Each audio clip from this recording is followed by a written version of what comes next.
At 2 p.m. Eastern, it's available to watch at cspan.org. President Trump met with black conservative talk show hosts and community leaders at the White House. They talked about criminal justice reform, opportunity zones, and funding to historically black colleges and universities. This runs a half hour. Well, thank you very much. We're with friends of mine and members of the African American community, and we're going to be talking about law enforcement, education, business, health, and various other things. As you know, tomorrow we're going to Dallas.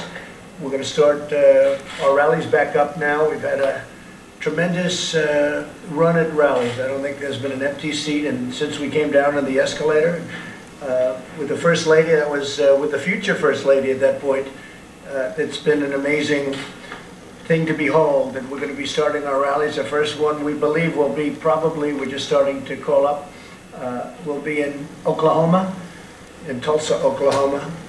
Beautiful new venue, brand new, and they're looking forward to it. They've done a great job with COVID, as you know, in the state of Oklahoma. We're going to be coming into Florida, do a big one in Florida, a big one in Texas. They're all going to be big. We're going to Arizona. We're going to North Carolina at the appropriate time. The governor's a little backward there. He's a little bit behind. And unfortunately, we're going to probably be having no choice but to move the Republican convention to another location. That'll be announced shortly, but we'll have no choice. We wanted to stay in North Carolina very badly. We love it. It's a great state, state I won. Many, many friends, many relatives, frankly, that live there. And we'll see how it all works out, but the governor doesn't want to give an inch. And what he's doing is losing hundreds of millions of dollars for his state. But we'll probably have no other recourse but to move it to another state. We have a lot of states that want it: Texas, Georgia, Florida, many, many states that want it, but we've given them everything we can. North Carolina, special place, but I think we're going to probably end up giving you an announcement pretty soon. We are doing well in so many ways. You see what's going on with NASDAQ. We just broke another record yesterday. Some good news came out of the Federal Reserve today. I think some very good news. We're really doing a financial comeback. The jobs numbers were fantastic. Now we'll have some other job numbers come up over the next few weeks, and we'll see how that goes, but I think it's really good, and we're on our way to a very big comeback. I'd like to ask some of the folks that I'm with today to say a few words. They've been really supporters and friends of mine. They understand life. They understand, I think, the black community better than anybody I know. And I will tell you, Ben Carson is an example of exactly what I'm talking about. He's been my friend from the first day we met, I think. And we were opponents, but we were never really opponents. Ben is a very exceptional guy. He's done a fantastic job at HUD. But I'd like to maybe start with Ben to say a couple of words and go to Darrell and the rest of us. Let's say a few words to the press, if you would. Please, Ben. Thank you, Mr. President. We're here obviously to talk about some of the concerns in the black community that have risen to a point that people all around the world are making their voices heard.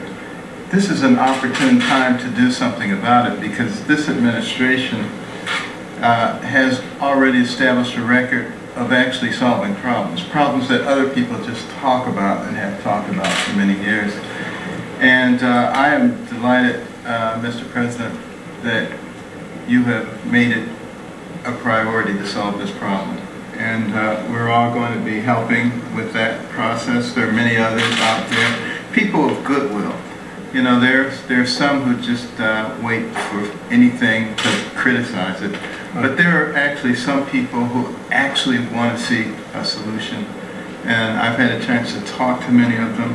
We'll continue to do that, put forth the kinds of programs that actually get people out of poverty, not things that just keep people stable in poverty and happy in poverty. We want to change that whole dynamic.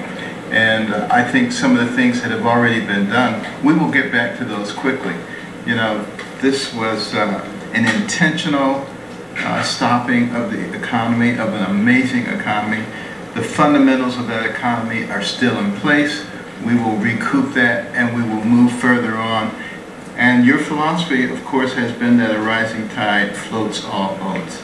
And that's why you don't spend a lot of time with identity politics. We want everybody to be successful, right, and we're going to do everything we can to help you do that.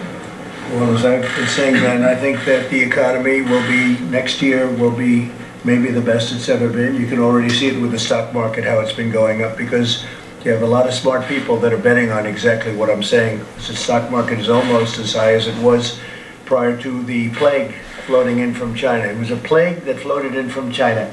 Now they're learning that it may have been much earlier, which bears out exactly what I've been saying. You saw that word yesterday, that it may have come in a lot sooner than we were told.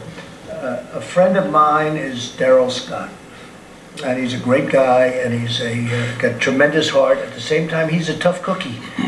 I think that's what maybe attracted me to him. Unfortunately, I didn't get attracted to the good parts, but that's a good part too. Daryl, say a few words, please. We're here today, and thank you, Mr. President, for allowing us to come.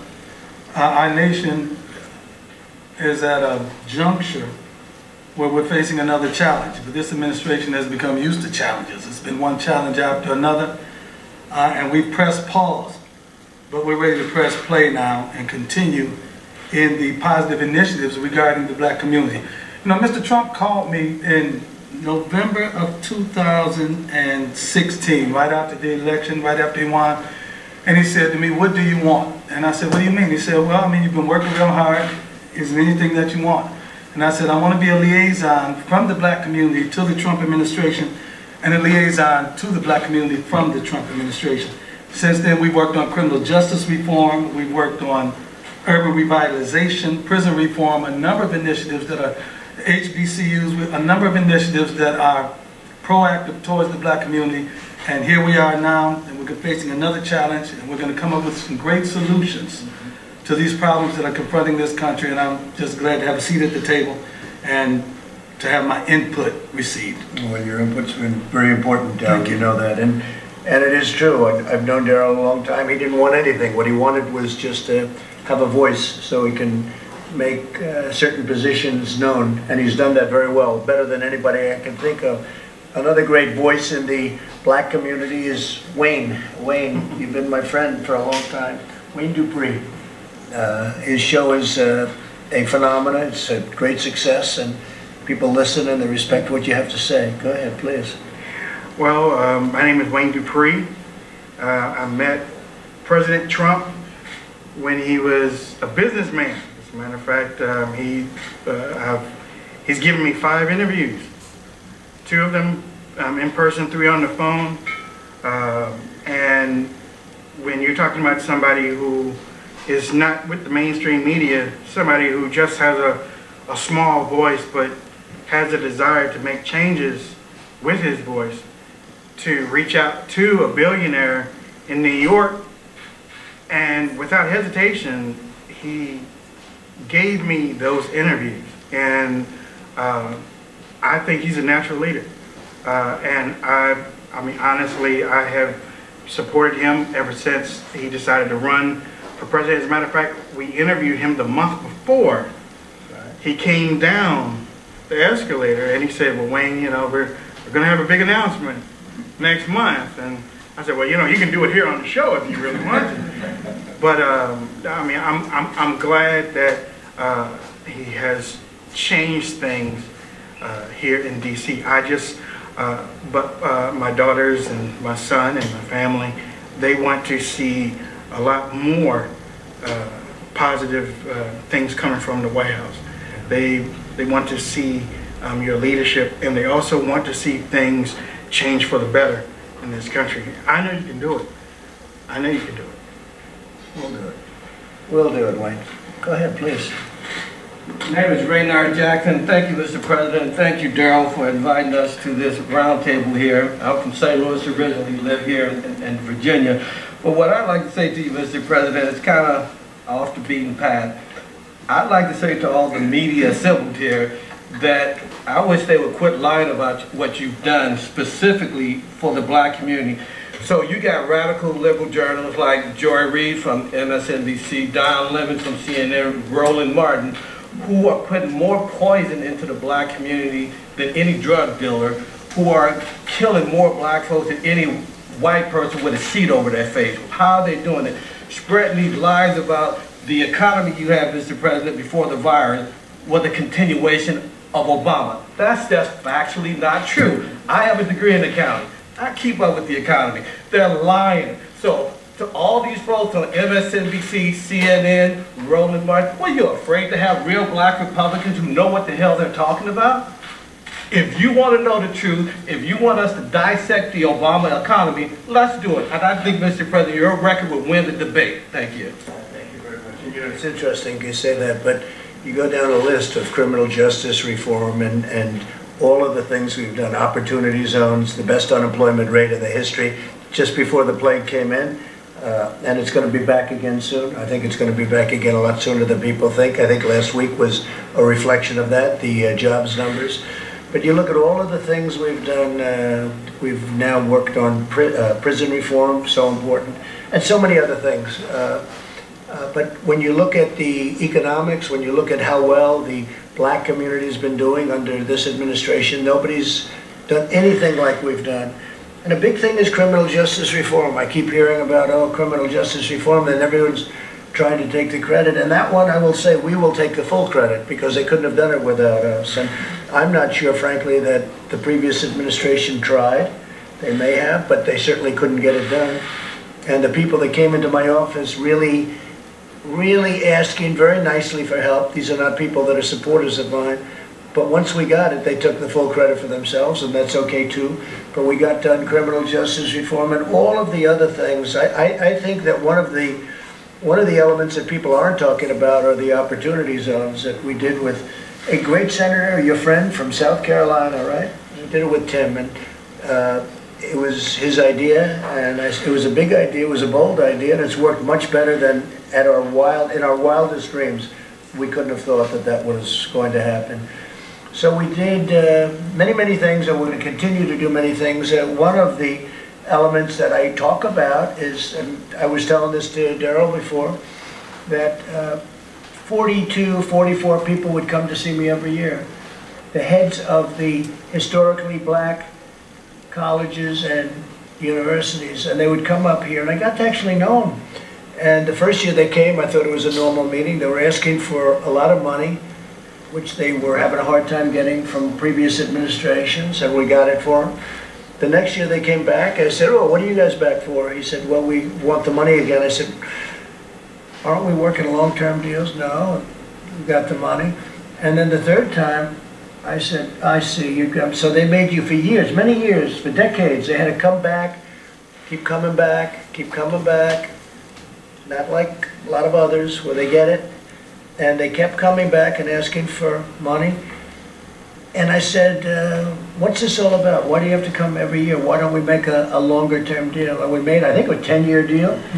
And they're all funded up and they're all set. And that's historically black colleges and universities, and they play a tremendous function. I got to be friendly with some of them. I won't tell you what some of them said, how bad it was about the past administration and past administrations. But they were treated very badly, and I treated them very good. So they don't have to come back. I said, the only bad thing is I won't see you people anymore, maybe for a long time. And they were okay with that. You know, now they can focus on what they really do, which is education.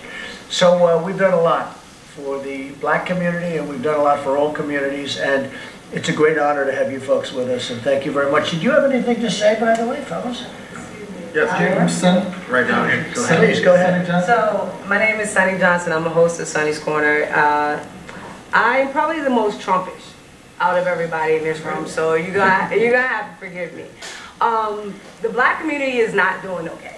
Like, I understand the perspective and the desire to put out this talking point, but it's not, okay? And I can do it in a simplistic way of just saying, what are the first things you did when you first came into the presidency? The very first things you did was like remove regulation and taxation at high levels. Think about the black community that has been under Democratic rule, progressive rule for 60 years. How many rules, how many regulations, how many different forms of taxation are on the books in those areas that are preventing our communities from actually being able to see sustainable growth, that we can keep and get ourselves out of this threat of generational poverty. We are not okay when it comes to things like education, because we are not able to get quality choice into our communities because we don't have any position or power on our school boards to be able to fight for those things, and not just to get charters in, but to also bring some kind of reformation to the public school system as it stands too. So yes, as well as criminal justice reform and a lot of other things, as well as health and things we could put down the list. All of these things have been under Democratic control for 60 years, and they are not going to change until we have a Republican Party that is willing to go into these communities and actually offer a choice to these people about how we can do things differently. Because the way it is structured now, the only choice that we get is left or either further left. And we're not getting the opportunity to actually vote on what we look at as conservatism equally applied. The very basic economic principles that we on the right say are significant in our success and seeing the success in our country, those are not being offered at the local level in black communities. So basically, we're asking to grow out of concrete, because we don't have the fertile soil in these areas to make everything flourish and bloom the way my generation would like to see it. So I think the numbers and statistics about my generation are not going to be out for 20 years. You're not going to see that we have started to change the dynamic within families. We have started to change the dynamic within marriage. We have started to change a lot of the negative dynamics that are still brought up in statistics today involving us. Our generation is working on making sure those things change. And nobody looks at us and sees the power we have to be effective in making change this generation, and not just waiting for the next layer of statistics to come out. So until we can actually get an honest dialogue on the right out into the ether, then you're going to keep on having, you know, the fake news media spread lies, because we aren't there giving another choice as to how these things can be done. And it's going to continue to go left if we aren't there giving an option to make it go right.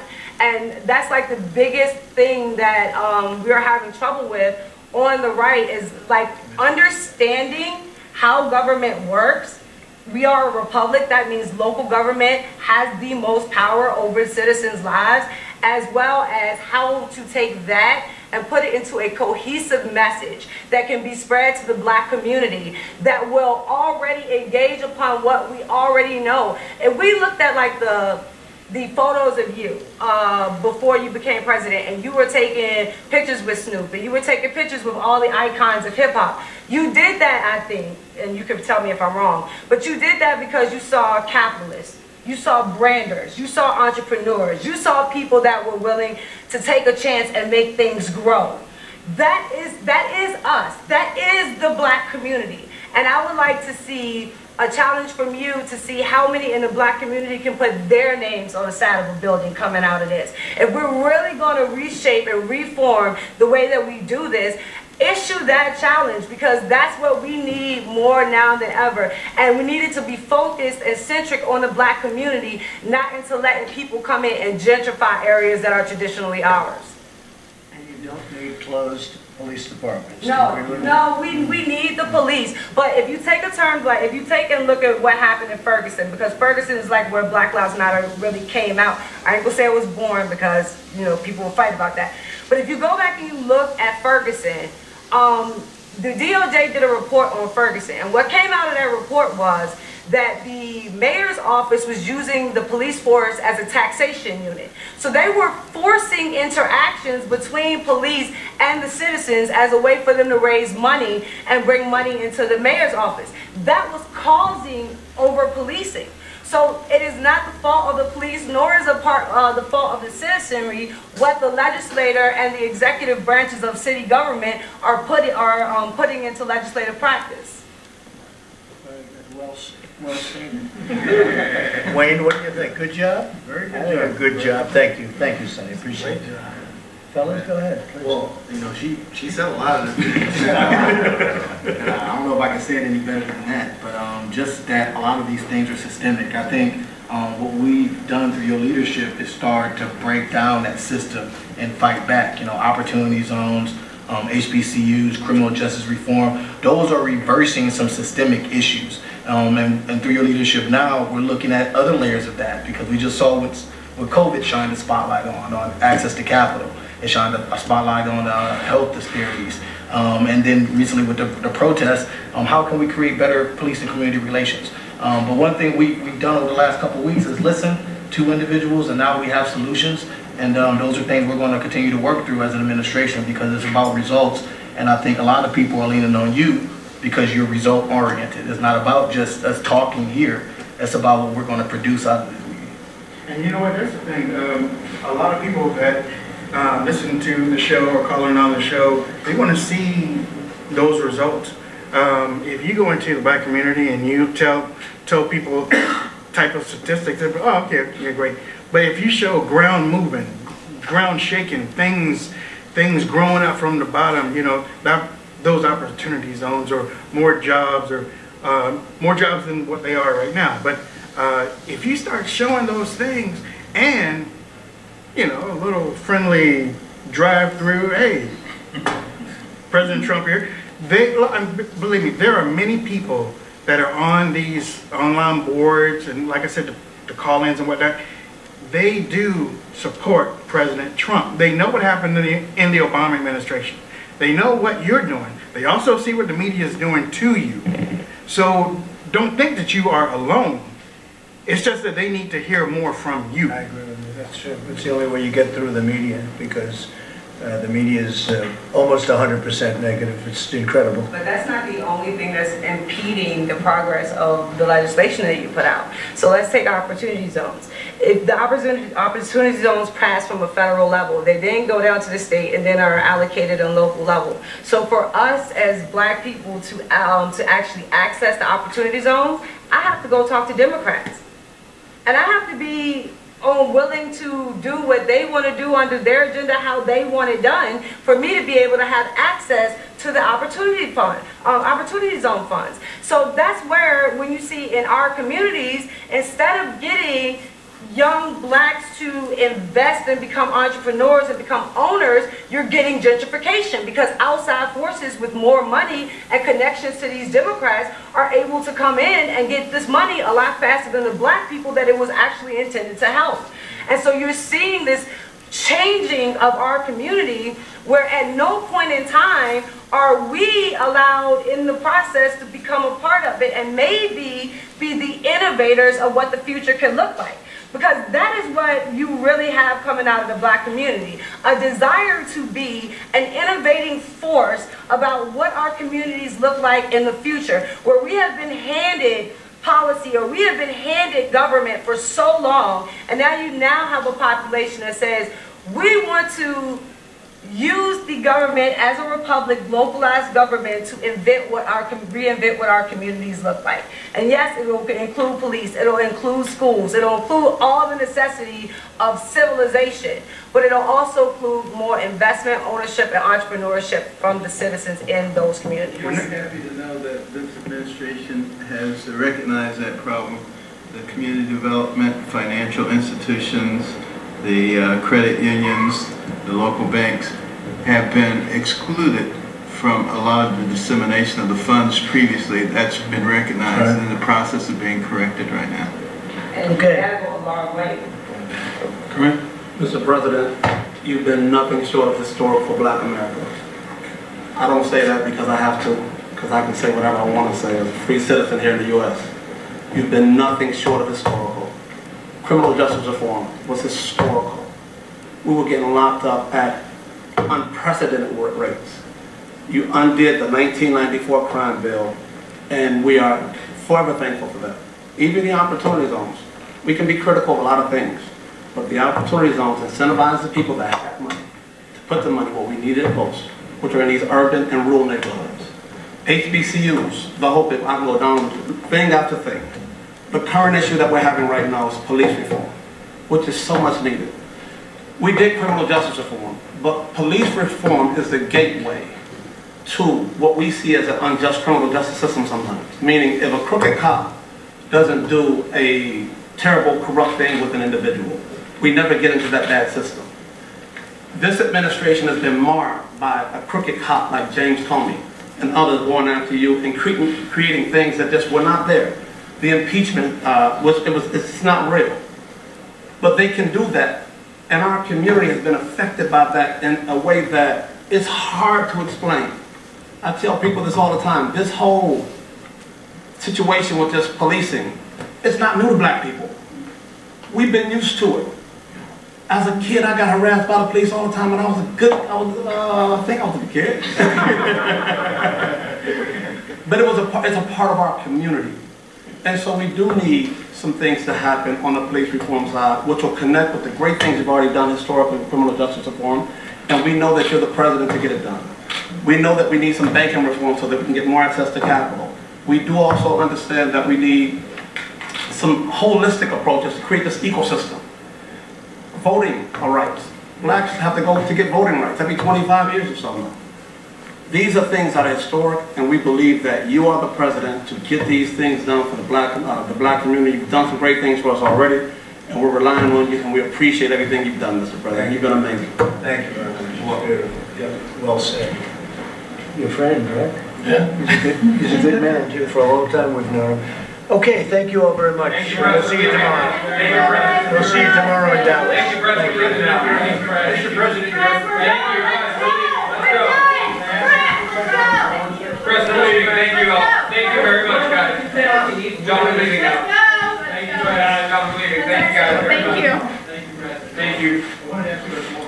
We're going to high school Dallas tomorrow. I think it's going to be a great trip, meeting some very good friends, and we'll come back tomorrow night. We're going on Saturday, as you know, to West Point. We're giving the commencement address, which will be very exciting. The cadets wanted that very much, so we're going to have them a little bit separated, a little social distancing, but we have the full class at West Point, and it was postponed because of the problem. It was supposed to be a month ago. We're going to do it, and that'll be on Saturday, so that'll be very exciting, and I think a lot of you are going to be with us, and we're going to pay honor really to those incredible students and cadets, and they're going to be the future military leaders of our country. Thank you all very much.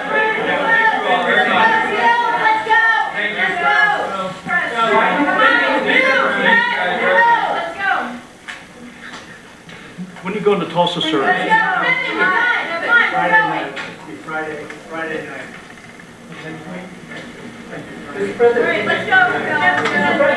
Mr. President. Let's go. We're going. Org.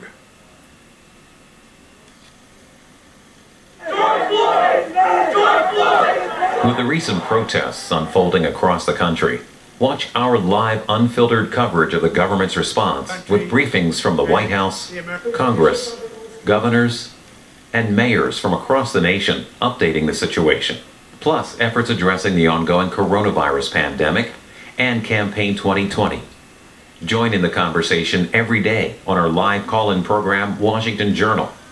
And if you missed any of our live coverage, watch anytime on demand at cspan.org or listen on the go with the free C-SPAN radio app. South Carolina.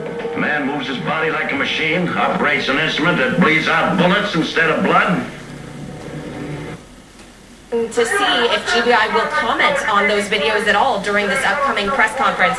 In addition to GBI's investigation, we know that the Fulton County District Attorney's Office is doing an independent investigation as well.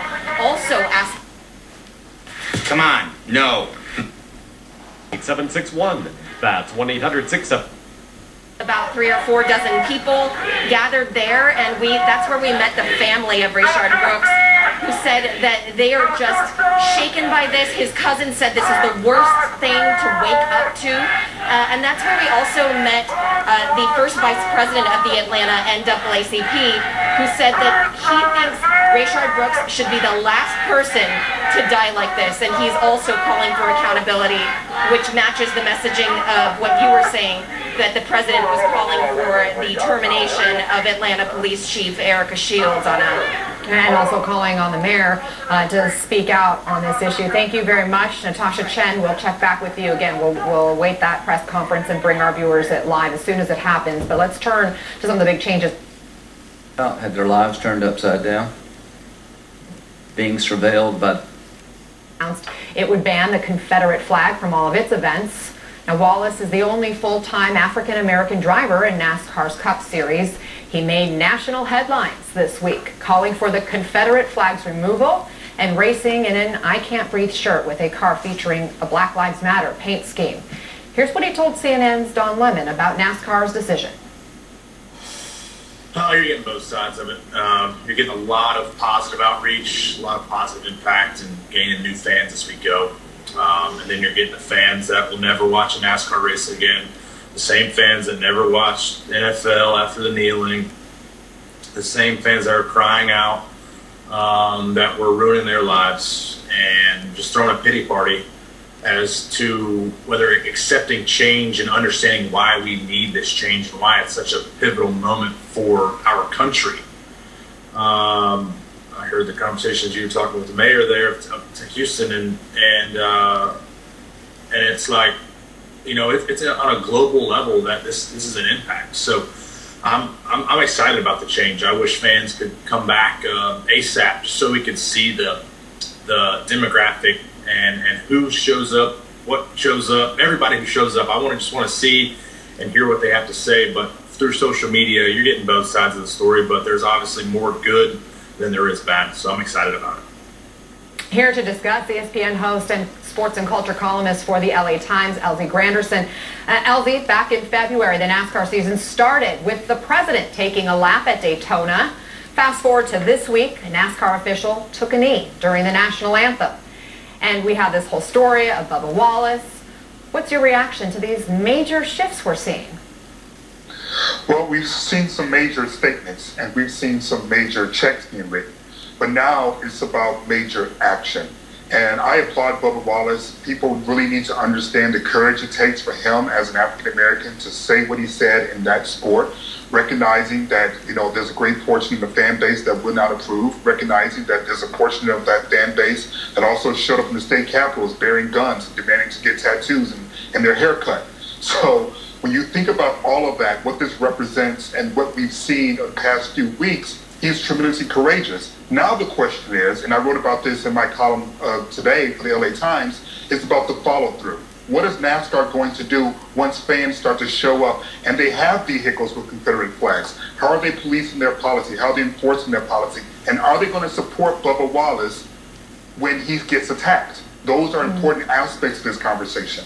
And of course, fans haven't been at the most recent events because of the coronavirus, so it's hard to test it out at this point. And I just want to remind our viewers, we're standing by for that press conference in Atlanta. LZ, if I have to interrupt, please forgive me in advance, because as soon as that happens, we may just turn our attention away. But as we continue our conversation for now, last week you and I were talking about Roger Goodell's video admitting the NFL was wrong for not listening to players sooner. And then this week, the league says it's donating $250 million to fight racism, making Juneteenth, which marks the end of slavery, a league holiday.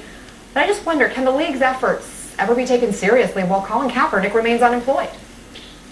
Well, it certainly sends a mixed message. And, you know, I've said it before and I'll say it again. I don't know the legalese or the detail of what the agreement that they reached. I don't know if he legally cannot say his name in public because it may activate some verbiage that might be in their agreement. I don't know. But it is really weird to try to pretend as if you're on the forefront of this conversation when the person that dragged you into this conversation was blackballed by your league. It's a conflicting message and one that they need to find a way of cleaning up. Personally, I think offering him an opportunity to prove himself on the field is a way to clean it up. Not just an apology, but an opportunity. But again, I don't know what the legalese is with the agreement that they have. Right. We just got this, and this is from Dr. Anthony Fauci weighing in on the NBA, saying he supports their plan for restarting the NBA season. Take a listen. I actually have looked at that plan, and it is really quite creative. What they are really trying to do, and I think they might very well be quite successful with it, is to create a situation where it is as safe as it possibly could be for the players by creating this bubble. So it sounds like Dr. Fauci is on board with the plan, but are the players? Well, you know, it's really interesting. You know, first of all, shout out to the CEO of World Team Tennis, Carlos Silva, who had a plan very similar to the NBA's, except he announced it in March, or in May rather, and they got pushed back immediately from some players wondering if the protocols were going to keep them protected. Fast forward to what we talk about now with the NBA, you're hearing similar concerns. We recognize the importance of sports, both just in terms of the morale of the country, but also its economy. But these are black and brown bodies for the most part, these sports we're talking about, and we know the coronavirus impact in black and brown communities. And so I understand and can appreciate the concerns that some players like Kyrie Irving has brought up, which is, I understand that we need to get sports back up again, but at what cost? Because some players aren't willing to put their health at risk, and that needs to be honored and respected as well. Coming back to this issue of racism and inequality, it's not just the teams, as you've been discussing, it's also the players who are taking action. And it looks like we have this press conference that's happening right now in Atlanta. Elsie, I'm gonna sign off from here. Thank you so much for being here with us. And let's listen. A gunman killed 49 people at a gay nightclub in Orlando on June 12th, 2016.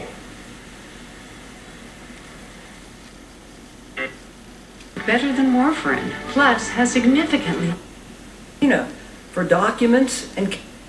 I mean, I think there are very few countries in Europe that produce enough food for their own population. I know it's certainly difficult to ask then, it was difficult to give, and it's probably even tougher today. However, I do come to you on behalf of this agency letting you know that we are involved in this particular case, and I'll talk about it in a moment. But as with the Arbery matter in Brunswick, we will ask again for the community's graciousness and patience as we work our way through this investigation. About 10:33 or so last night, the GBI received a call from Atlanta Police requesting us to become involved in the investigation of an officer-involved shooting down on University Avenue at the Wendy's restaurant concerning 2 Atlanta police officers and a gentleman, Mr. Brooks. Upon our initial arrival, we began working the scene. We issued a statement early this morning based on what we knew at that point, and that was primarily based on body cam video that we had. I'll talk about why we were a little bit limited in what we had in a moment, but after the release of that statement this morning, we've continued the investigation. We worked all through the night and through this morning, and since then we've talked to witnesses and also been able to see different video surveillance both from Wendy's restaurant and from individuals that we've found on social media, and began piecing the circumstances together. It appears from what we've seen to this point that this gentleman, Mr. Brooks, was under investigation by Atlanta Police for a suspected DUI offense there at Wendy's. That sometime during the course of that investigation, he was out and engaged with 2 Atlanta officers, and that engagement turned into a physical confrontation. We have seen that physical confrontation on video. That during the course of that confrontation, Mr. Brooks was able to secure from one of the Atlanta officers his taser. We have now seen full video from the Wendy's restaurant showing this gentleman entering into the video frame, running or fleeing from Atlanta police officers. It appears that he has in his hand the taser. You can see that at least to the naked eye, that's what it appears. He runs a relatively short distance, looks like it's probably 5, 6, 7 parking spaces distance, and at that point turns around and it appears to the eye that he points the taser at the Atlanta officer.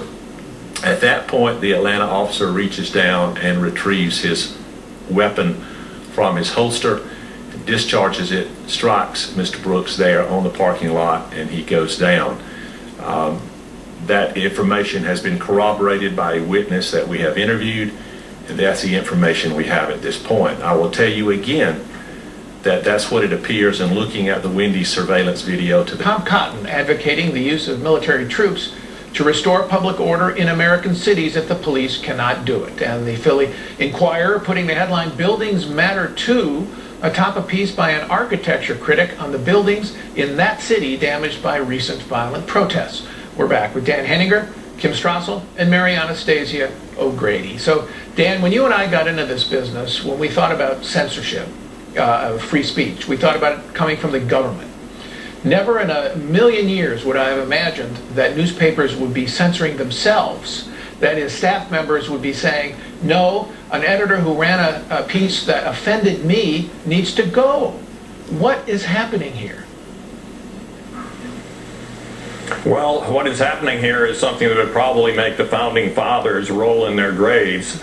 I mean, in 1789, they recognized that opinions could be intense in politics. People had to find a way to disagree. They decided we would mitigate that through elections periodically. But they enshrined in the First Amendment freedom of speech and freedom of the press. And the spectacle of journalists who for nearly 250 years have been able to say pretty much anything they want about anyone, now driving out their own editors because they disagreed with op-ed articles or headlines, is a very low moment in the history of the press. But there's a larger implication here, Paul, that I think everyone should be concerned with, and that is the idea that certain ideas do need to be suppressed and that other ideas need to be imposed on the country, mainly by coercion and intimidation. This is the kind of system that people lived under in Eastern Europe during the communist era, or in China during the Cultural Revolution. And we are not a totalitarian country by any means. But a lot of the new technologies, like social media, are being used to intimidate and shame people into silence. And it has now reached the point where you've touched the highest level of some of the best newspapers in the country, where people are being silenced and driven out of their jobs. I can't emphasize that enough. It's just not intense disagreement. People are running the risk of losing their livelihood if they disagree. Mary, you've been thinking about this for a while. You and I have talked about that movie, The Lives of Others, about East Germany. Yeah. There's some philosophical roots to this, isn't there, on the left? Well, you know, first of all, the fourth estate, as Dan was mentioning, I mean, it's so important to a robust press is so important to a democracy. I mean, it's one of the key institutions that keeps us going. So when you start to lose that, you basically lose the underpinnings of the democracy. And I think that the extreme left knows that. And for many, many years, I mean, going back to the early 20th century, one of their objectives was to basically change the way people think in universities, so that the journalists that they produce and the lawyers that they produce, basically the citizens they produce for the democracy, no longer believe in those core tenets of what we thought was a classical liberal democracy. They've undermined it through ideas, and unfortunately the people who believe in free speech have been asleep at the switch. So we have a lot of work to do. Boy, I sure think, I mean, when I got into this business, Kim, I'm unfortunately a lot older than you are, but when I got into this business, it was unfathomable that people would think this way. You know, you disagree, okay, let's fight, let's argue, okay? Here, and the foundation of free inquiry, really what used to be the core liberal principle of the contest of ideas seems to be abandoned by the very liberals who used to defend it. And that leaves a lot fewer institutions out there willing to defend it, and that's very dangerous. That's what I was just going to say. My biggest fear here is since the founding, there have been outside organizations and institutions, whether it's a judiciary or nonprofits, that have been ferociously dedicated to protecting the right to free speech. And when the very practitioners will not do so, do you see an ebbing of that passion to do that, not just here in the United States, but around the world and in places where we need to still be passionately defending it because of autocracy? So, I mean, this is a very disturbing moment. All right, thank you all. We have to take one more break. When we come back, hits and misses of the week. Introducing new Voltaren Arthritis Pain Gel, the first and only full prescription strength. Where now is to investigate, collect information. Thanks very much. And thank you also for making time for us this hour. We will meet back here tonight at 9 Eastern, and of course keep an eye on that story out of Atlanta. But until we meet again, I'm Joshua Johnson. The news continues after the break with Alicia Menendez on MSNBC. Kelsey loves how essential oils help her chill. Circumstances like this, when an officer is involved in the use of deadly force, people have a right to know how it happened, where it happened, the circumstances surrounding the situation. And some firm believer at least from my perspective, sitting as a director of the Bureau, that if we can have video and we can release it, we need to do it. In this case, the DA's office did not object to it, so you'll have that hopefully before the evening is over.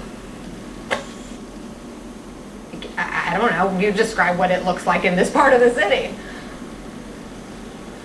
Well, hi, Anna. We are in the heart of the occupation area, or the Capitol Hill Autonomous Zone, as protesters have called it. Let's show you what things look like. It has this sort of street festival vibe. You can see all these folks here on the street, and that is the police station that has effectively been taken over by the protesters. You can maybe see the graffiti there on the sign where it says the Seattle People Department, and this has been going on since Monday. As you know, you had violent clashes taking place in Seattle between some of the protesters and police. Tear gas was deployed. It was a really ugly situation. And the city made the calculated decision that they were going to try to de-escalate the situation, so they left, and that created a vacuum, and that vacuum was filled with protesters. The mayor seems to be in no hurry to want to get this situation to end. She is saying that this is an expression of democracy, and she's advanced no plans in terms of how or when this occupation might end. In the meantime, I want you to hear from one protester we spoke with who is responding to some of the fiery rhetoric from President Trump, and you're also going to hear from a police officer who has acknowledged that the department has made some mistakes. Take a look. I'm not scared of Donald Trump, no, and I'm not scared of his police officers either. We're going to stay outside this building whether they come here or not. We're going to take this building over whether they're outside threatening us or not. We brought the fight to them on their front lines and pushed their line back. We're not afraid of them. We want a dialogue. We want to communicate, right? But if the public is so angry at us, how do we start that? How do we do better? People expect better. We need to be better. Now, Anna, in terms of what these protesters want, there is a whole laundry list of demands, but among the primary things, this will sound familiar, they want to see the police department defunded, but they also want to see this police precinct turned into a community center.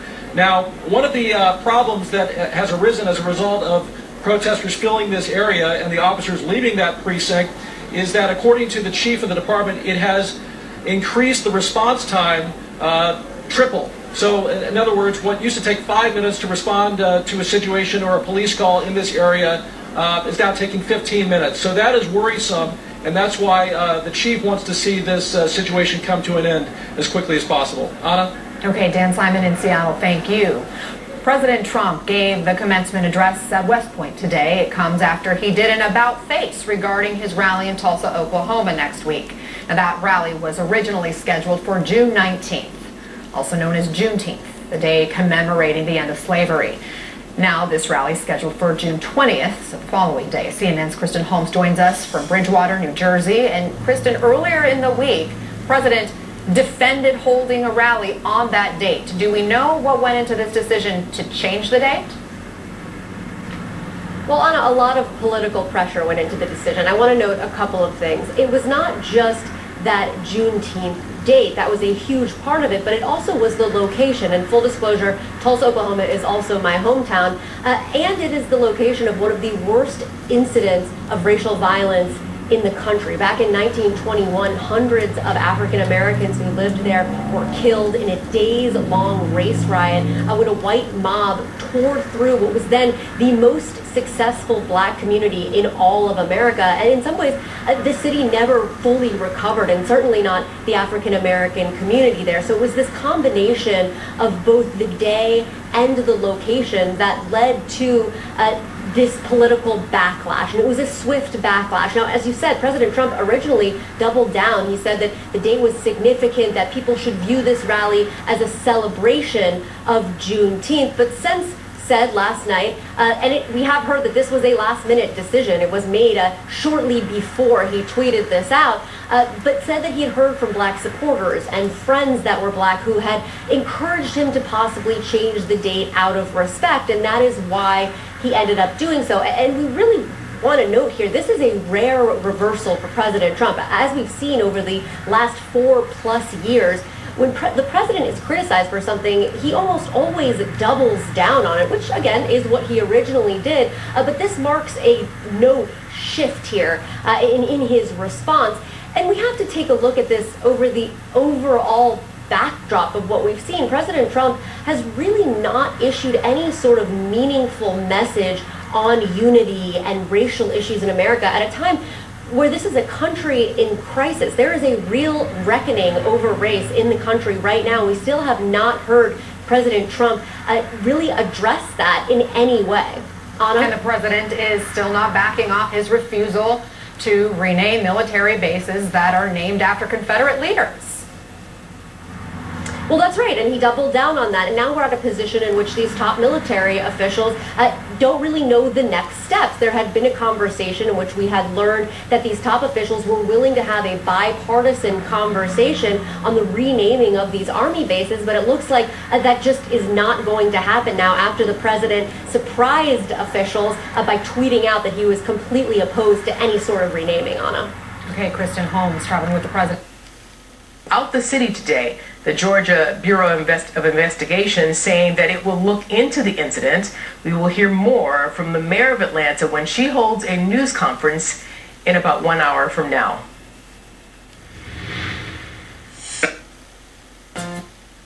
Our entire nation, let me say congratulations to the incredible West Point class of 2020. Congratulations. Everyone, have a good time, enjoy yourselves, because we are here to celebrate your achievements. President Trump saluting the Army's graduating cadets at West Point earlier today, highlighting the diversity of the class of 2020. This comes as the president gets ready to return to the campaign trail next week for the first time since March. Mark Meredith is live in Bridgewater, New Jersey, where the president is spending the weekend. Hi, Mark. Hi, Arthel. President Trump certainly highlighting the efforts of so many of the West Point graduating class. He certainly pointed to the history of the military academy as his point of American pride when it comes to their loyalty and their service. Someday, generations of future West Point cadets will study your legacy. They will know your deeds. They will celebrate your triumphs. And they will proudly follow your example. To the 1,107 cadets who today become the newest officers in the most exceptional Army ever to take the field of battle. The president also had a chance to praise the service members that are helping the country through the coronavirus pandemic, as well as the National Guard that have been helping in so many American cities during these turbulent times. Because of the coronavirus, the family and friends were not able to be there along with those cadets to watch the ceremony, but the president certainly made it clear he knows those people are proud of them. Take a listen. Even though you could not be here today, we know this day could never have happened without you.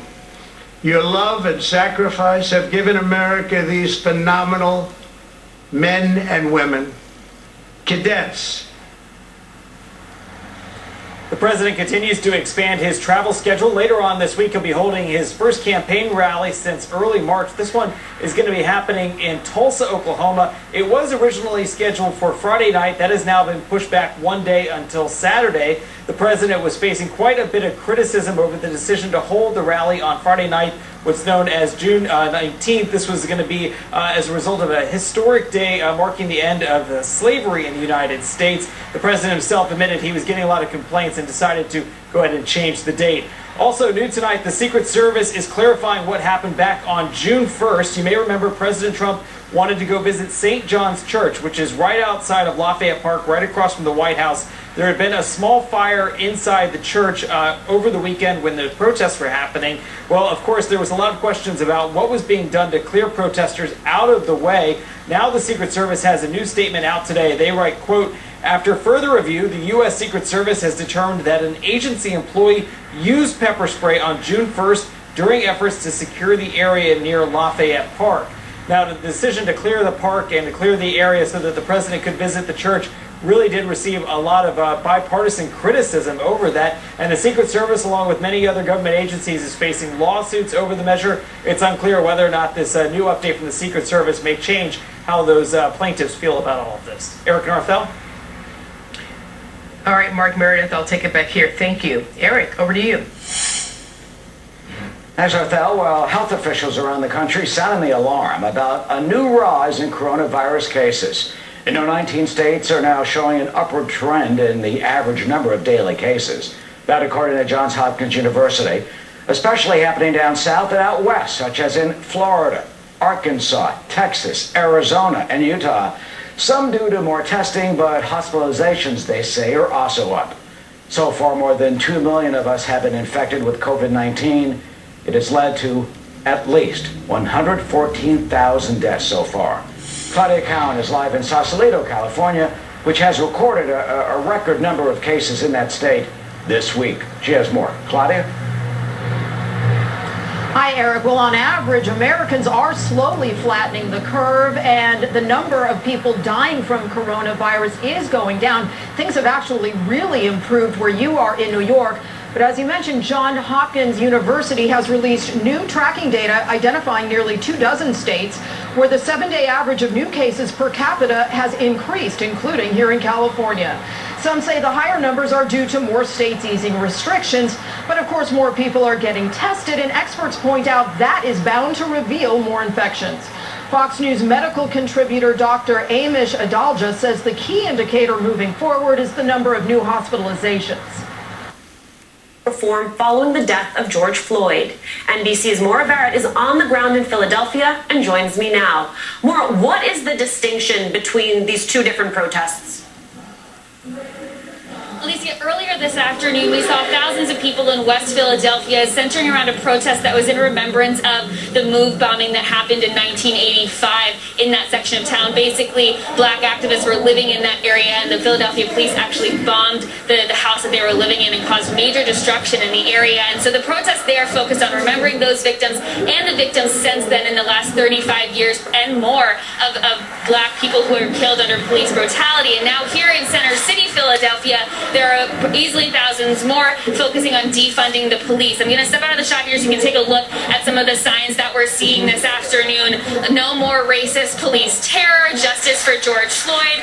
99% of killer cops are never convicted. And so one of the things protesters have told me today, and obviously the meaning of defund the police changes from person to person, but what a couple people told me is that they're looking for a reallocation of resources in the city's budget. And the mayor here in Philadelphia actually cut the new proposed budget for 2021's fiscal year. They were supposed to have a $20 million increase, and he listened to protesters and said they're not going to do that. But the problem here, Alicia, is that included in that funding, they were planning on adding some anti-racist trainings for police officers and increased use of body cameras and other initiatives like that. We're hiring of public safety officers. And so when I reached out to the police department in the city to figure out, does that still happen even with the lack of funding, they didn't get back to me. And so it's one of these things when we're talking to people on the ground, they're looking for forward change, but there isn't really a path forward just yet. And so they say the consistency keeps showing up 14 days after they started protesting here in Philadelphia.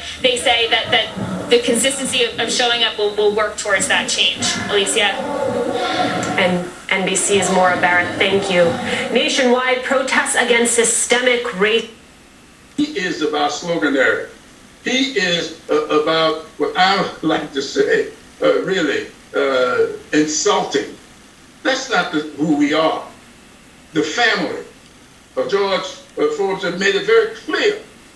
The George Floyd family has said, please honor our brother, our son, our uncle, our daddy. Honor his memory with positive, proactive activity that will reform law enforcement. That's what they want. That's what we should want. Let's not allow ourselves to get caught up in sloganeering, sound bites, and if we do, we will lose the issue. Anytime you got to explain what you're saying, you're losing whatever you're fighting for. Let's talk about President Trump's opponent for a moment, because you've said Joe Biden picking a black woman as VP is not a must, but a plus. But you also said this is a very tough moment, or this is very tough timing for Amy Klobuchar. Can Biden's campaign realistically capture the energy of this movement without having any racial diversity at the top of the ticket?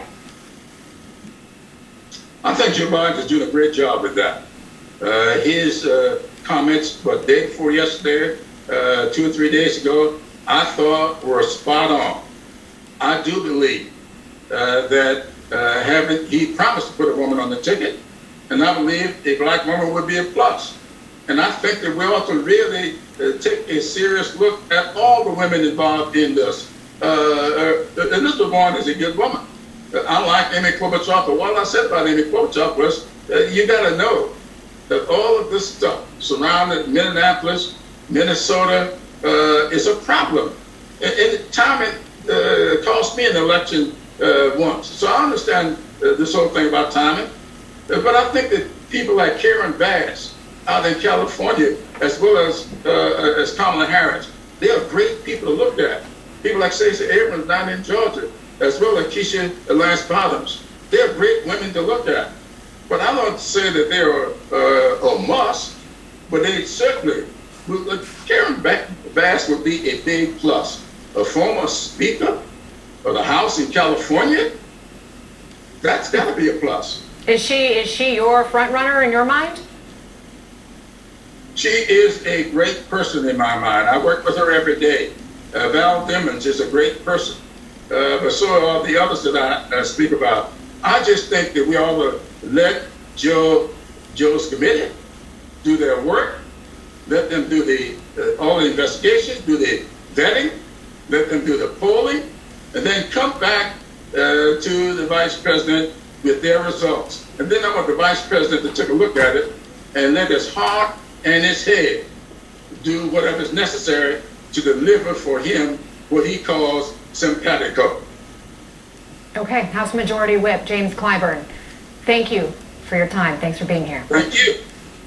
Coming up, protests are continuing across the country. Again, Kimberly, to that point about legislation, you have congressional Democrats introducing the Justice in Policing Act that would bar chokeholds and federal no-knock warrants, limit the transfer of military-grade equipment to state and local law enforcement, mandate the use of dashboard cameras and body cameras for all federal law enforcement officers, and create a national police misconduct registry. Of note, the bill has no Republican co-sponsors, no Republicans voicing support for it yet. What is it going to take to get a piece of legislation like this passed? Well, it will take a bipartisan effort. It will take a buy-in from both parties in Washington to get something like this passed. Perhaps there might be a passage of some bill with that is less broad in scope. But keep in mind, all of these measures would apply only to federal law enforcement.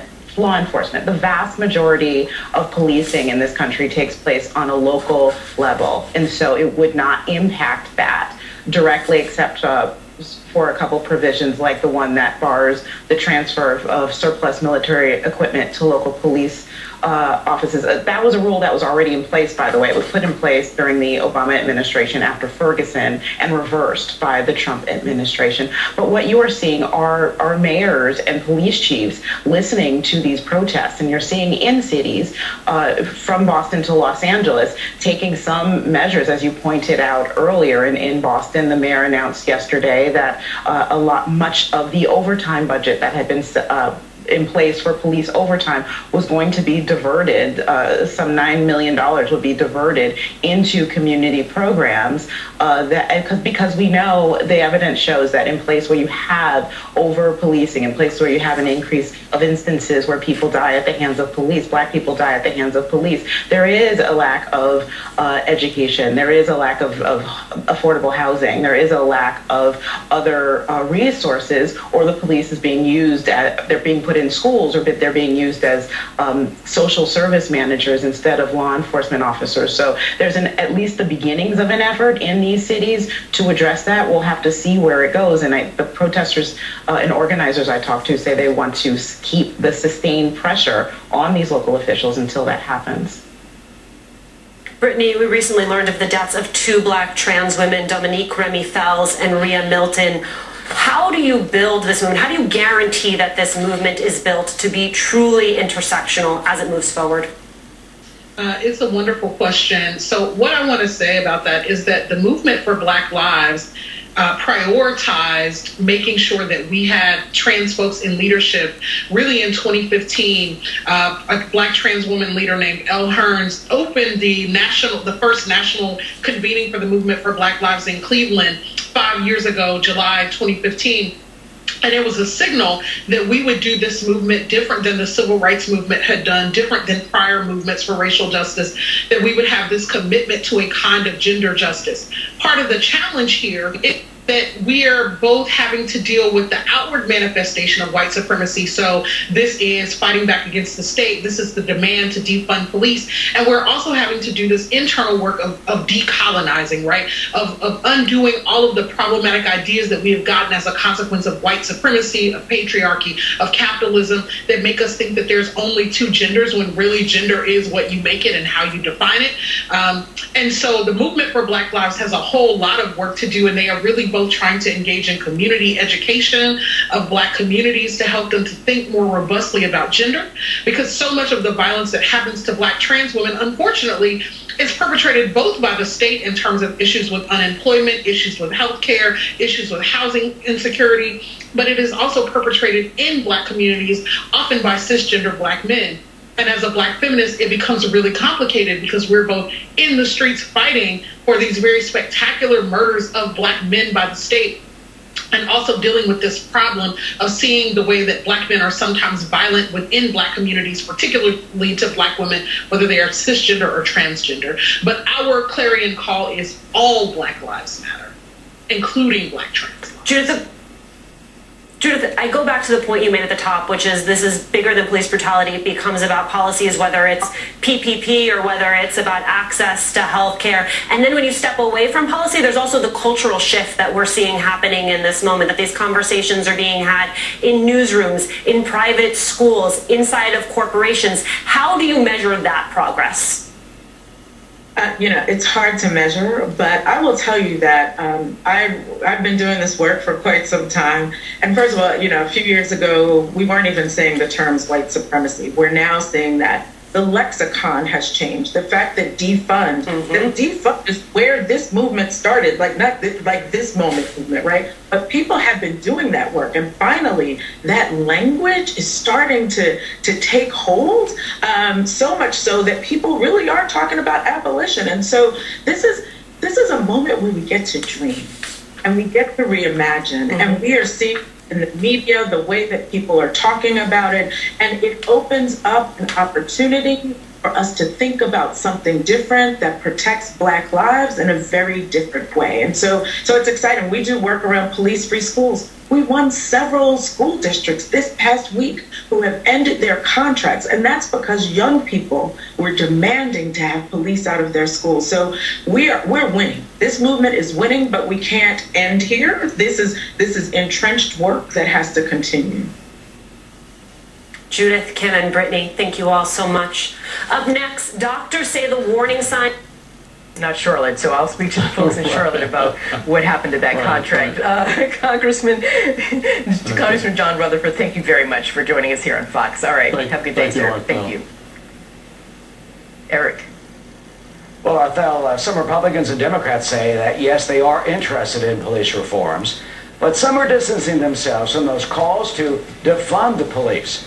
How the issue could impact new legislation on the Hill, and more coming up.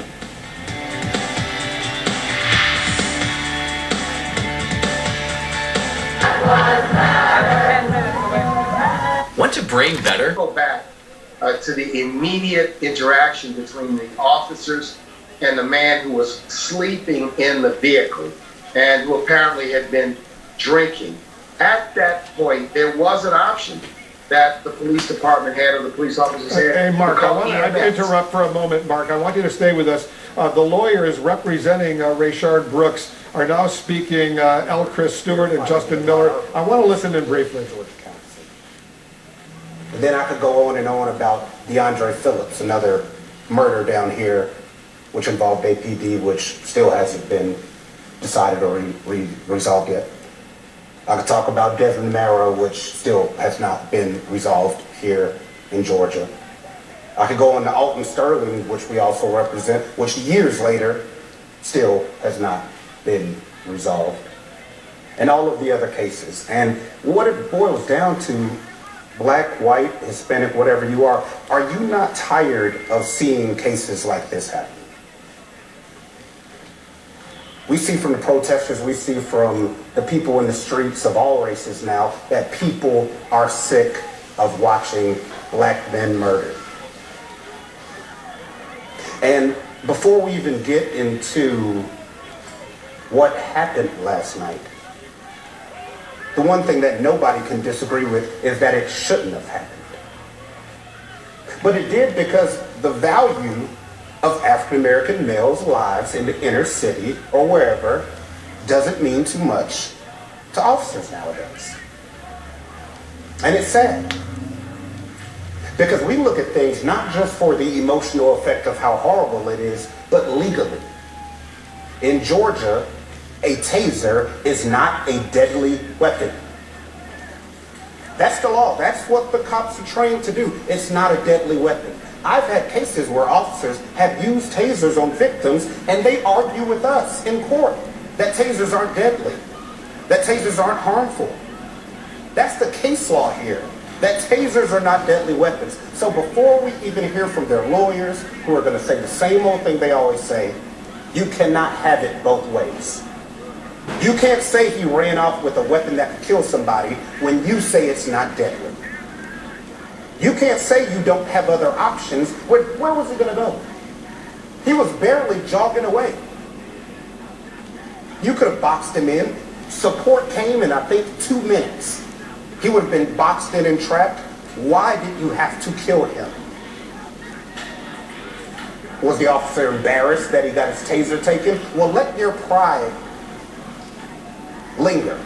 Don't pull your gun quickly. Was he upset that he lost a little scuffle and out of spite he shot? We don't know yet. But the one thing we do know is that he had other options than shooting a man in the back. And we don't want to hear anything about, oh, he even pointed it backwards, because it's not a deadly weapon according to police officers and case law. He wasn't close enough to harm you with it. You could have run him down, but instead he got bullets in the back. A man that earlier that day was celebrating his daughter's 8th birthday at the arcade, who has 3 little girls who are 8, 2, and 1, and a stepson 13, who we sit with today. Which leads to more exposure and moments like this. You know, the rapidly rising I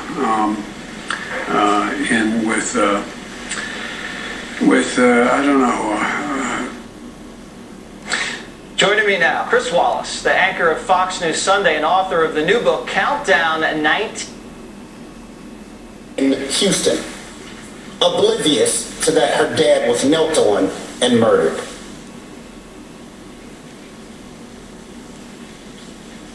How many more examples will we need?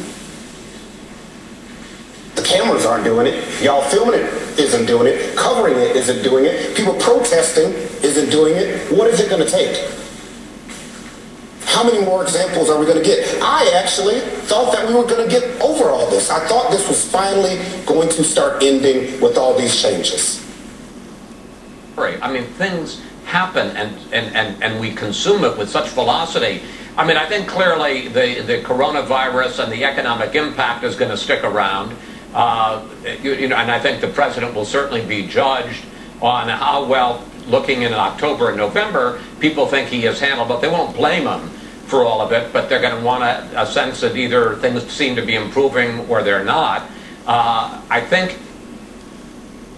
And as we are just getting this case, the details are just getting more horrific, because there were multiple witnesses out there. We talked to some witnesses today who said that the officers went and put on plastic gloves and picked up their shell casings after they killed him, before rendering aid. We counted 2 minutes and 16 seconds before they even checked his pulse. And people wonder why everyone's bad. Just watch the video as he lays there dying. The officers stand around. One kicks him and flips him over. And then the witnesses tell us that, which we can't see on camera, but they filmed it. They went and picked up the shell casings.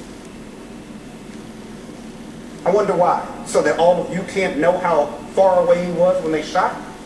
So that you can't find their positions when they use that weapon?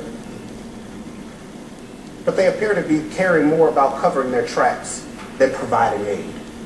Aid that could have saved his life if allegedly he was taken to the hospital and died in surgery, but they didn't give that to him.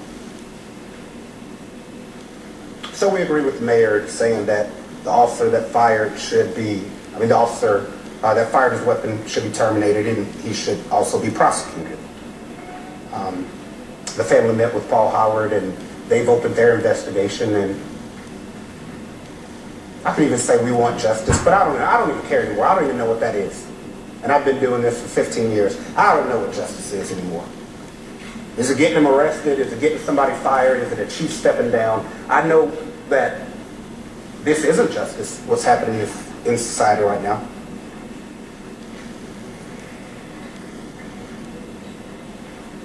You know, it's just not much more we can say or do as a society. So people that are refusing change and not understanding why the time is now for complete systematic change, take a look. And then compare it to all the videos. Take a look. And then compare it to all the videos online where it was a white individual that had a deadly weapon that wasn't killed, which we've also been looking at today, trying to understand why didn't they get shot? And why did Rayshard have to when he's running? And that answer I don't have yet. Other than that, it's just tiring. And I'm sure everybody's tired of seeing it. You know, we're so concerned about trying to find a vaccine for the coronavirus. The world is pitching in. We're pitching in millions and millions and millions of dollars. Scientists from around the world are trying to help find a vaccine, but nobody's trying to find a vaccine for civil rights abuses. It's something that we're told to wait for. It'll come. Nobody's trying to find a vaccine for why officers pulled the trigger so quick on African Americans. There's no flood of money or scientists or the top experts or our leadership in this country trying to end that epidemic. But I guess that is because it doesn't hit close to home to the people that care. So once again, and I'll say it as the millionth time as y'all seen me fighting one of these cases, we'll fight for justice. We'll try and get the cop arrested or whatever it may be. Sue the city and see if they'll settle. I don't know. But we're just tired. And if you don't understand that, because you may be a different color, you may be a different gender, you may not be from Georgia, then you may be the problem.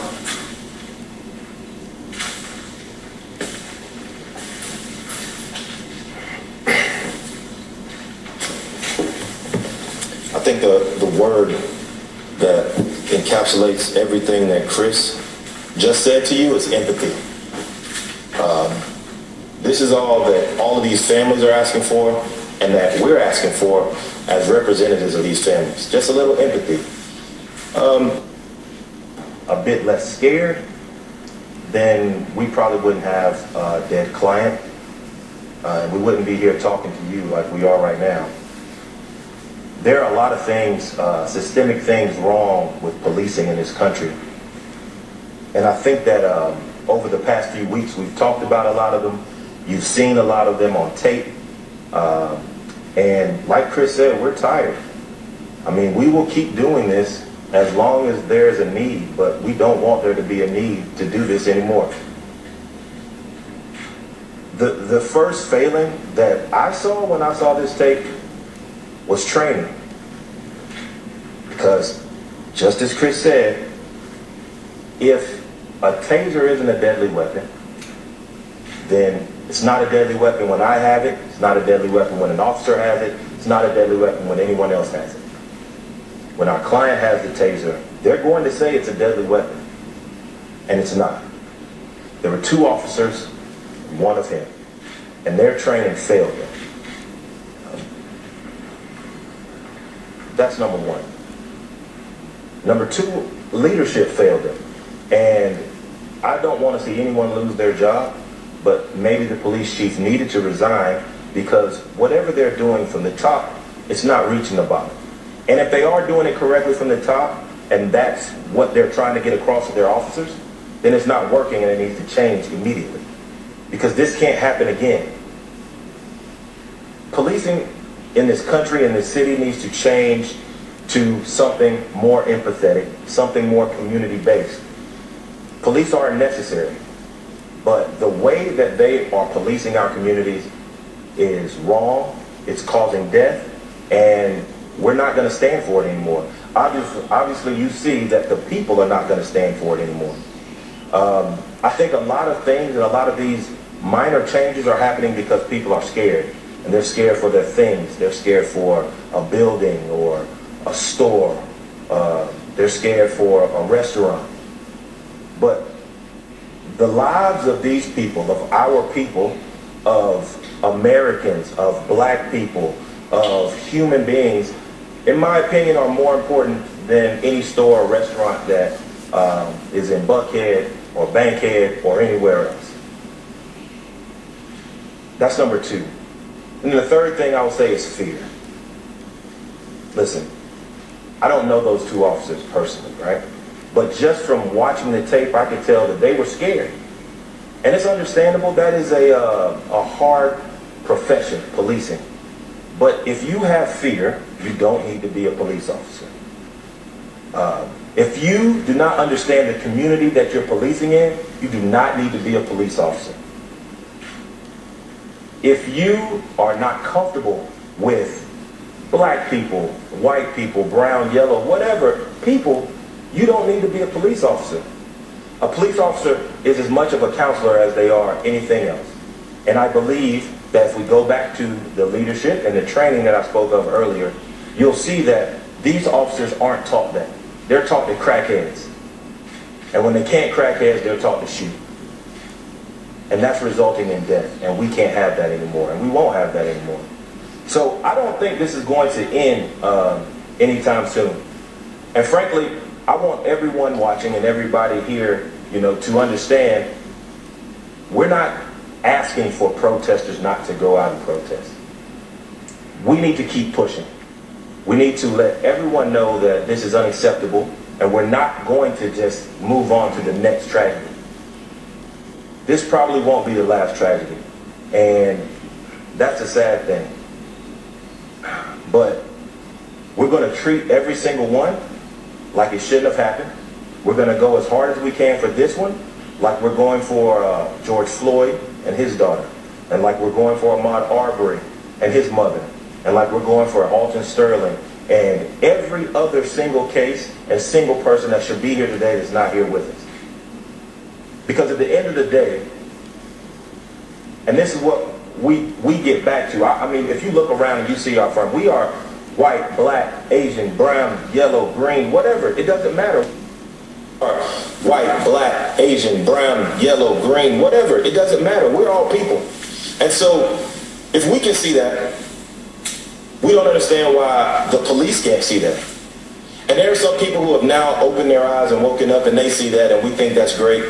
But we want you to put pressure on the police, put pressure on the mayor, put pressure on your governors, put pressure on everyone to let them know you will not take this anymore. You're going to stand up.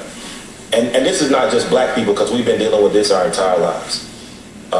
This is for everyone else who hasn't been dealing with this, who's dealing with it now. Stand up with us, push with us, fight with us. When you see us in Minnesota, fight with us. And when you see us here in Atlanta and in Brunswick, fight with us. Because our fight is your fight. This is the United States of America. We're coming up on July 4th. And this is going to be a very weird July 4th for a lot of people. Very different.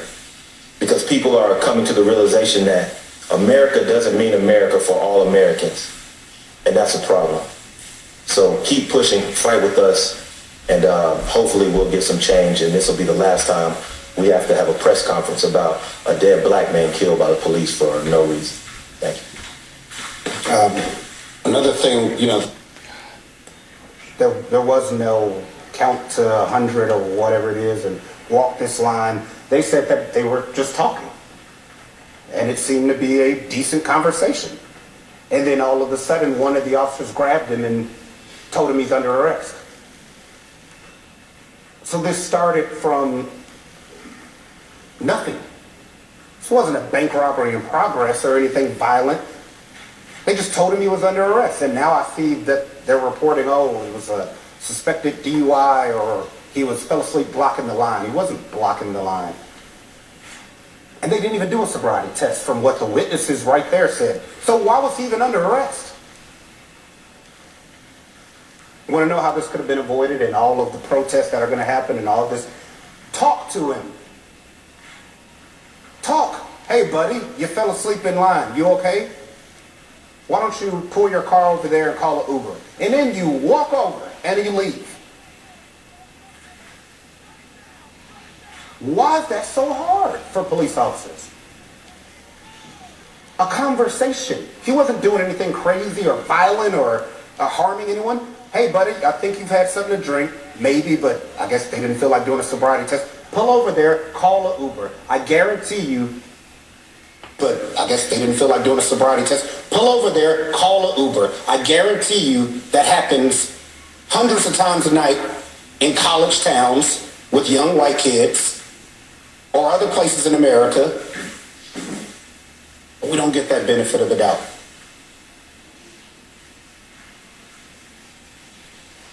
So not only do officers like that destroy the image of policing, which I have always held in a high standard, even though I'm always going against the officers, but y'all are even starting to break me. And most of y'all know that I'll get up there and I say I have respect for officers and, you know, policing, but Jesus, y'all, like even I'm starting to lose hope. And that's hard. But y'all got any questions? Not much. So, Chris, earlier today, KBI released a video of the surveillance video from Wendy's, and one of the things they pointed out was what you mentioned, the taser in Mr. Brooks' hand, him reaching back and pointing. Why do you think KBI released that video, and can you go into more detail why you released that video? And they were just releasing the full surveillance video of, you know, the parking lot. I'm sure there's more video. Like I said, witnesses have video of some of these horrific actions. In that video that GBI released, you also can sit there and count how long they let that body lay on the ground before touching him or even trying to assist him. So, you know, the video is helpful for us. It's also helpful to show that they were far apart when he's running and you know, pointing backwards. But the case law in Georgia, a taser is not a deadly weapon. So they can't say it's not like he was running off with a gun. It's not a deadly weapon. I lose cases against officers who use it on my clients because it's not a deadly weapon. And I'm saying that officers who use it on my clients because it's not a deadly weapon. And I'm saying that, you know, they shouldn't have done it. But you just can't have it both ways in this. If it's not a deadly weapon, his life was not in immediate harm when he fired that shot. It just was not. It wasn't. And I watched one of the most conservative police chiefs commentating today, and even he said that there were other options he could have done and that a taser isn't a deadly weapon. Ask Taser, is a taser a deadly weapon? I promise you they're going to say no. Chris, what you said, the more you find out, the more you get. What are some examples? Well, there's just so many witnesses that saw it. You know, we didn't know that they picked up their shell casings before GBI got there to investigate the scene, before, I don't know. Sorry, Chris, I haven't seen the video. Is there concrete audio of any of the conversations between law enforcement and Mr. Brooks? We haven't gotten all of the audio yet. I think the district attorney's office is also talking to all these witnesses, so So he did run, Mr. Brooks. Can you speak to why that might have been, or reason behind it? Yeah, there could be 1,000 reasons for someone running from the police, right? So just imagine that if you're sleeping in your car because you're trying to drink something off and you get officers knocking on your window hard, right? The current climate of police officer and black male interaction is not the best, right? So that might scare you at that time of night. So yes, you stand. I'm Joshua Johnson at NBC News World Headquarters in New York. We're watching a news conference from the attorneys representing the family of Rayshard Brooks, the 27-year-old black man shot dead last night by Atlanta police officers in a fast food drive-through line. Let's go back and listen. And they stopped him, right? So yes, getting away from a situation that could be detrimental to you also turned into another situation that was detrimental to you. It's a no-win situation. You can't get out of it. And so that's probably what happened, but like I said, we can't speak to it. And I always try and look at, from these situations, to look at how, was it justified for the officer? Because I don't ever want to look at something just totally unfairly. And there's just no excuse in this one. If they had maybe shot while the tussle was going on and, you know, they said, oh, he reached for my gun, and, you know, that's normally how these happen. They're rolling around on the ground or there's a fight for the gun and then they shoot right then. That's not what happened. If this would have happened while they were all rolling on the ground and you hear someone say gun, and he's reaching for my gun, okay, maybe. That didn't happen. They didn't feel like their life was in danger while they were tussling on the ground or rolling around and grabbing things. No, they waited until he ran off. So their justification went out the door after they let him run. We also, it gets personal, you know, and this is a thing when you're in the field, and we understand this, that it is a personal thing. It gets personal to them. But as the professional in the situation, they have to divorce themselves from that emotional aspect of that job. Because if you don't, someone can die, like we saw today, or like we saw with that officer in George Floyd. It can get personal. We understand there's combat, there are big guys wrestling and fighting, but at a certain point, the professional in you has to come out, and you have to calm down and be the professional and show that you have training, which hasn't happened and definitely didn't happen last night. What more can you tell us about Mr. Brooks, who he was, where he's been, what his background? Father, was working at a tortilla place, actually. Was working at a tortilla place, actually. Family loved him to death. We had more family members at that house today than I could count. Ton of brothers and sisters that love him more than life. He was supposed to take his daughter skating today. Yeah. For her birthday. It's just, and I'm sick of sitting in somebody's house and their little kid is playing with us, and we're sitting there trying to laugh with a 1-year-old or a 2-year-old or an 8-year-old, knowing, you know, that they'll never see their dad again. Man, I'm literally sick of it. She had on, when we were there today, she had her birthday dress on because she was waiting for her dad to come pick her up, to take her to go skating. Yesterday, her and her dad went, she got her nails done and her toes done. They got something to eat, and today she was waiting on that. So while we were over there, they had a birthday party for her. You know, today there was a birthday. Yeah, 8th birthday today with cupcakes while we were sitting there talking to her mom about why her dad's not coming home. That's the part of it that we see every day that everybody doesn't see, and that's the part that just it hits you right here. It's terrible. Chris, when you think of Walter Scott, you think of 5 years ago, over 5 years ago. That's what they say. Here 20 years. 20 years for killing a man. What do you say about that? I mean, that's literally the case that popped in my mind the whole time I was sitting there today, and Justin and I talked about it. It's just like Walter Scott. You know, people forgot about that case because it's been so long and it was so horrific. They said the same thing. Oh, he took my taser, and I shot him while we were wrestling for the taser. And then once we got our hands on the video, we saw that he shot him in the back, 30 yards away. And in that case, they tried the whole taser, he could have killed me with the taser argument, and it didn't work. So it literally brings back memories of Walter Scott, even watching him get shot in the back, just like Walter Scott. And then it was really horrible hearing the witnesses say that they were picking up shell casings or tampering with the scene, whatever they were doing, because that happened to Walter Scott. The officer went and threw the taser close to the dead body. So it's just horrible to be reliving the Walter Scott case again. We don't think this is, these are one-offs. We know they're not. We're seeing them more and more, and that's not because society is getting worse. Just because technology is getting better, right? There are more cameras everywhere. So we're seeing more of this stuff. But it's the same stuff. It's been happening. The difference is you can't lie in your report because there's a camera that's going to get you, right? You can't make up some story because there's a camera that's going to get you. You can't throw a taser close to somebody because there's a camera that's going to come get you. We saw today what happened last night. We saw it. And while Mr. Brooks was not perfect, he could have done a couple things too. And we're not saying he couldn't have. But the officer had the last best chance to stop that from happening. He had the most training to stop that from happening. And he didn't do that, and that resulted in our client's death.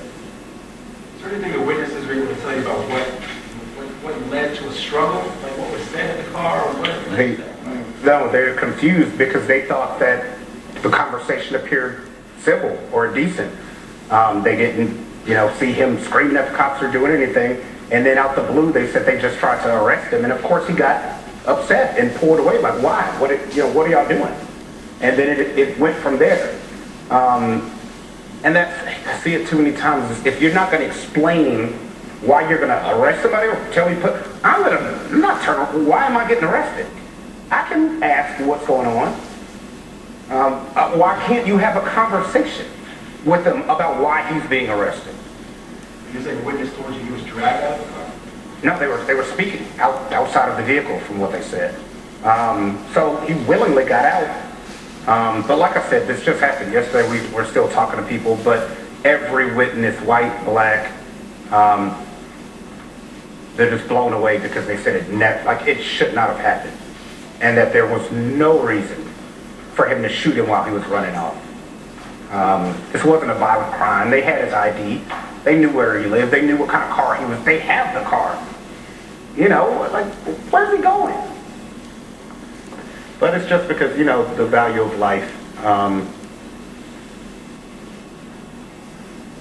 is gone somewhere.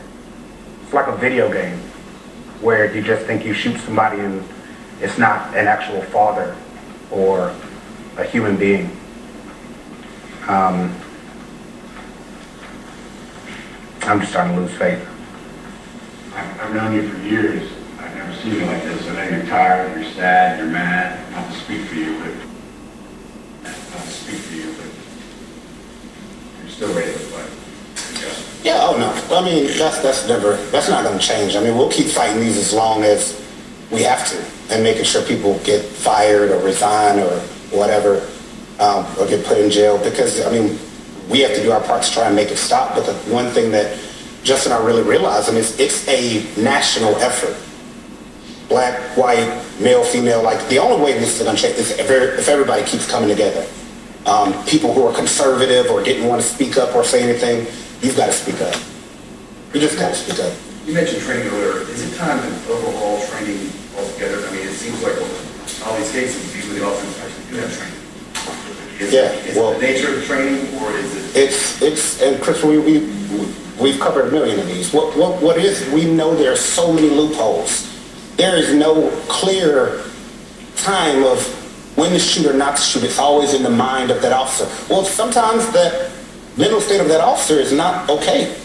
They're not well. They're not, they're too angry, they're too upset. It should be, this wouldn't have happened if you cannot shoot someone unless they're pointing a gun at you. Or unless they're brandishing a gun. You just can't shoot them. You can't shoot them if they have a taser. You can't shoot them if they have a knife and they're 50 feet away. Or you go to jail. There aren't definite rules like that. Lawyers have rules. Doctors have definite rules. You can't leave something in somebody's body. But with police officers, it's so much gray area. When being a police officer is the most powerful job in this country.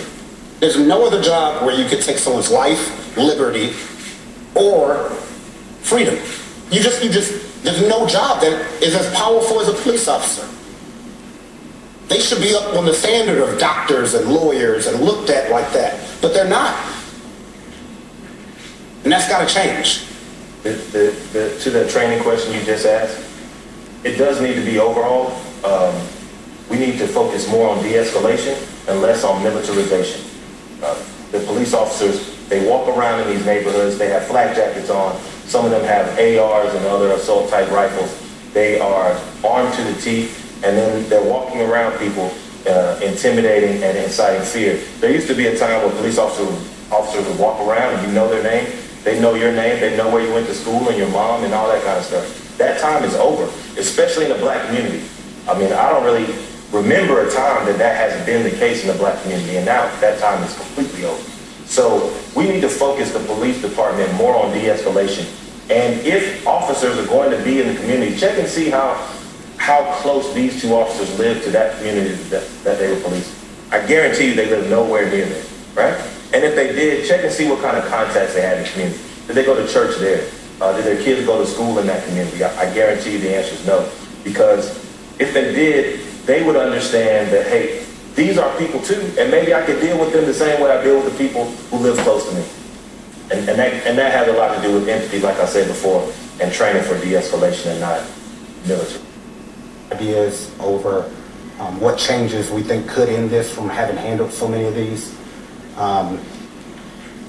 Because something's got to happen other than just lawsuits and asking for arrest.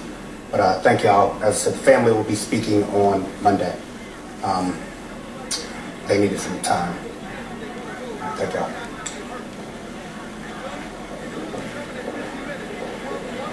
All right, there you have it. Very strong words from these two lawyers representing Rayshard Brooks, the 27-year-old African-American man who was shot and killed by police last night at a Wendy's drive-through restaurant. I want to show our viewers what's going on the streets of Atlanta right now. Large crowds are gathering right now. They're clearly seeking to shut down Interstate 75.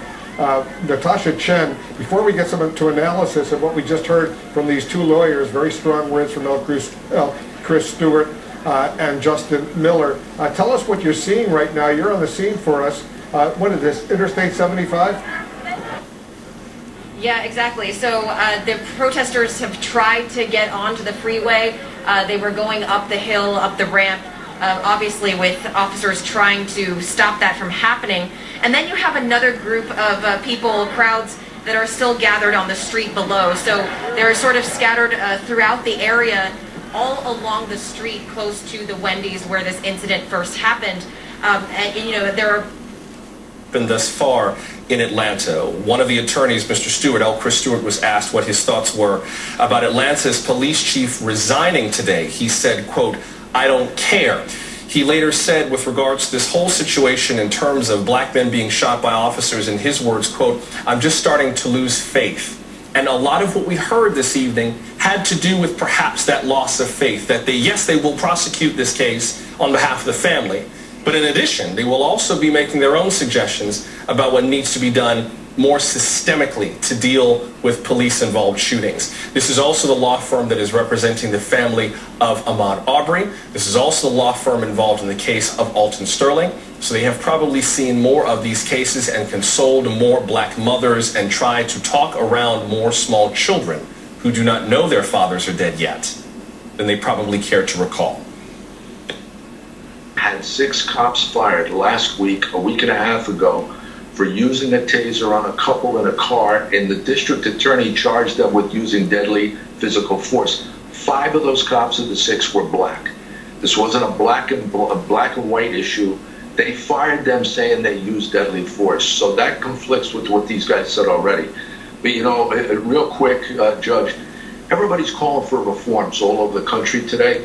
I have to tell you, I think there's some reforms that need to be talked about. And I think the mayors, these radical left-wing, you know, progressive mayors and governors, they could start with reforms like tell the thugs in your community, don't attack our police, don't assault our police, don't resist arrest, don't obstruct or interfere with an arrest, don't run from the police, don't run cops over with your car, don't take their tasers, don't take their weapons, don't take their guns, because if you do, we're going to use force, and we're not going to lose if we use force. All right, Dan Bongino, I mean, you heard what the commissioner just said. I mean, police are trained to respond in a certain way. I mean, they're not trained to kill unless they think they're confronted, reasonably think they're confronted with deadly physical force. That's going to be the issue for me, it appears, if there's any trial here. But you've been a police officer, you've been a Secret Service agent. What do you think is the problem, if there is a problem at all? Well, regarding the press conference we just heard by the attorneys, there were a couple of things they mentioned that are, I'm sorry, Judge, again, the man died, it's tragic, I'm not in any way making light of what happened, he was a father, but what they said just wasn't true, and that doesn't make the emotional, obviously, surroundings of the situation, doesn't make what's non-true, true. At one point, they seemed to suggest that, you know, well, it's understandable that he's trying to get away. Well, that may be for him, but it is, in fact, illegal. Resisting arrest is a crime. If you don't like that, change the laws, and good luck having anyone arrested in your community ever. I just want to be clear what you're suggesting if you think that that's not a crime. You're suggesting that anyone should be able to throw blows at the cops, as we saw in that video, take their weapons and run away from them? Okay, now does someone deserve to die from that? That's absolutely categorically not what I'm saying. Not. Yeah. But another thing they said, they seem to suggest, and I know you know this and the commissioner as well, that, well, there should be some kind of an equal level of force applied here. That's not how the use of force continuum works, Judge. If someone turns around and points at your taser they stole from you after assaulting you, at you, and points it at your face, you don't have to pull your taser and get in a taser fight. If they pull a knife out, you don't get into a knife fight. You are allowed to use an equal or superseding amount of force to stop what is happening.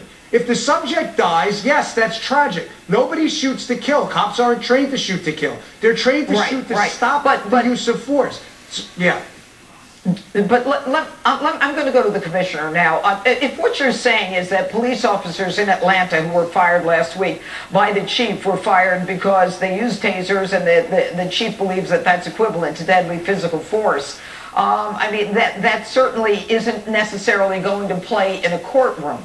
The questions that they're going to ask in a courtroom is, did the police think that they were being confronted with deadly physical force, and did they feel they needed to shoot this person? But beyond that, I want to read something from CBS 46 in Atlanta. They say officers administered a field sobriety test, which Brooks reportedly failed. When they attempted to make an arrest, a struggle ensued as Brooks resisted. So that's somewhat contrary, Commissioner, to what the lawyers were saying. Yeah, well, that's because the investigation hasn't been concluded yet. In fact, the investigation just started. So it would be nice, before you fired them, before you got rid of them, before you bashed them in the press, like the mayor has done, you may want to conclude the investigation. But I want to touch on just one more thing, and this is what Dan was getting to, I think. That taser, although it may not be considered deadly physical force, anytime you have the ability to incapacitate a police officer with a taser, and then you can go for his sidearm, then, in my opinion, the officer has the right to stop you. And in this case, that's what they did. Yeah, Judge, I'd like you to take Bernie's absolutely right. Judge, listen, this is important. A gun comes to every single fight a police officer's in. It's brought there by the police officer. If you hit him with his baton, Bernie's absolutely correct, or incapacitate him, you can take his gun. The police officer brings the gun to the gunfight every single time. What Bernie said is absolutely accurate. All right. I want you both to take a listen to the sound from one of the attorneys for Rayshard Brooks. If this officer today had been a little more empathetic and a bit less scared, then we probably wouldn't have a dead client. And we wouldn't be here talking to you like we are right now. All right, I'll go to you, Commissioner Carrick. What do you think of that? I think it's ludicrous. For one, how does he know what the officers were thinking at the time? And I have to tell you, Judge, unless you've been in a position yourself where you've been overpowered by a prisoner or a suspect or a target of an investigation, unless you've been there, you have no conception of what that's like. You're afraid for your life. You're afraid to have your gun taken from you. You're put in a position where you're monitored and watched by cameras all over the place. And Monday morning quarterbacks like those lawyers talking all that garbage that they've never been in that position and they don't have the courage to be in it.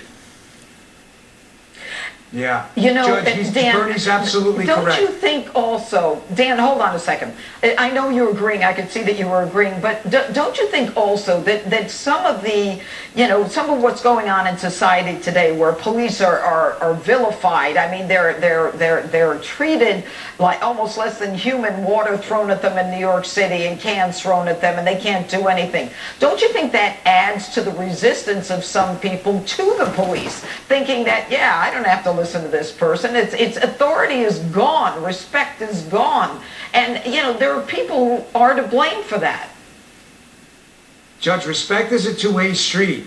And yes, we do have the most powerful job in the world, police officers. There's no doubt. We have to do better. We have the power to take a life and take someone's freedom. We have to do better. We owe it to the communities we police and pay us. We're not allowed to make mistakes. I know it's hard. People in baseball, they strike out 7 out of 10 times and they're a hero. You cannot mess up as a police officer. You have them. Even President Trump does not have the power of a police officer. We have to do better. I get that. But respect is a two-way street. These are the finest men and women I have ever worked with. Judge, it's important. These are the best. No, wait a minute, Dan. What I'm saying is that in certain communities, they have been trained to hate the police so much that they don't respect the police, and therefore they get in trouble because the police end up doing what they're trained to do. Judge, you are absolutely right. It is a two-way street. You have to understand, these are just their moms, their dads. There are some bad seeds, I get it. But these are people's brothers and sisters. They're soccer coaches.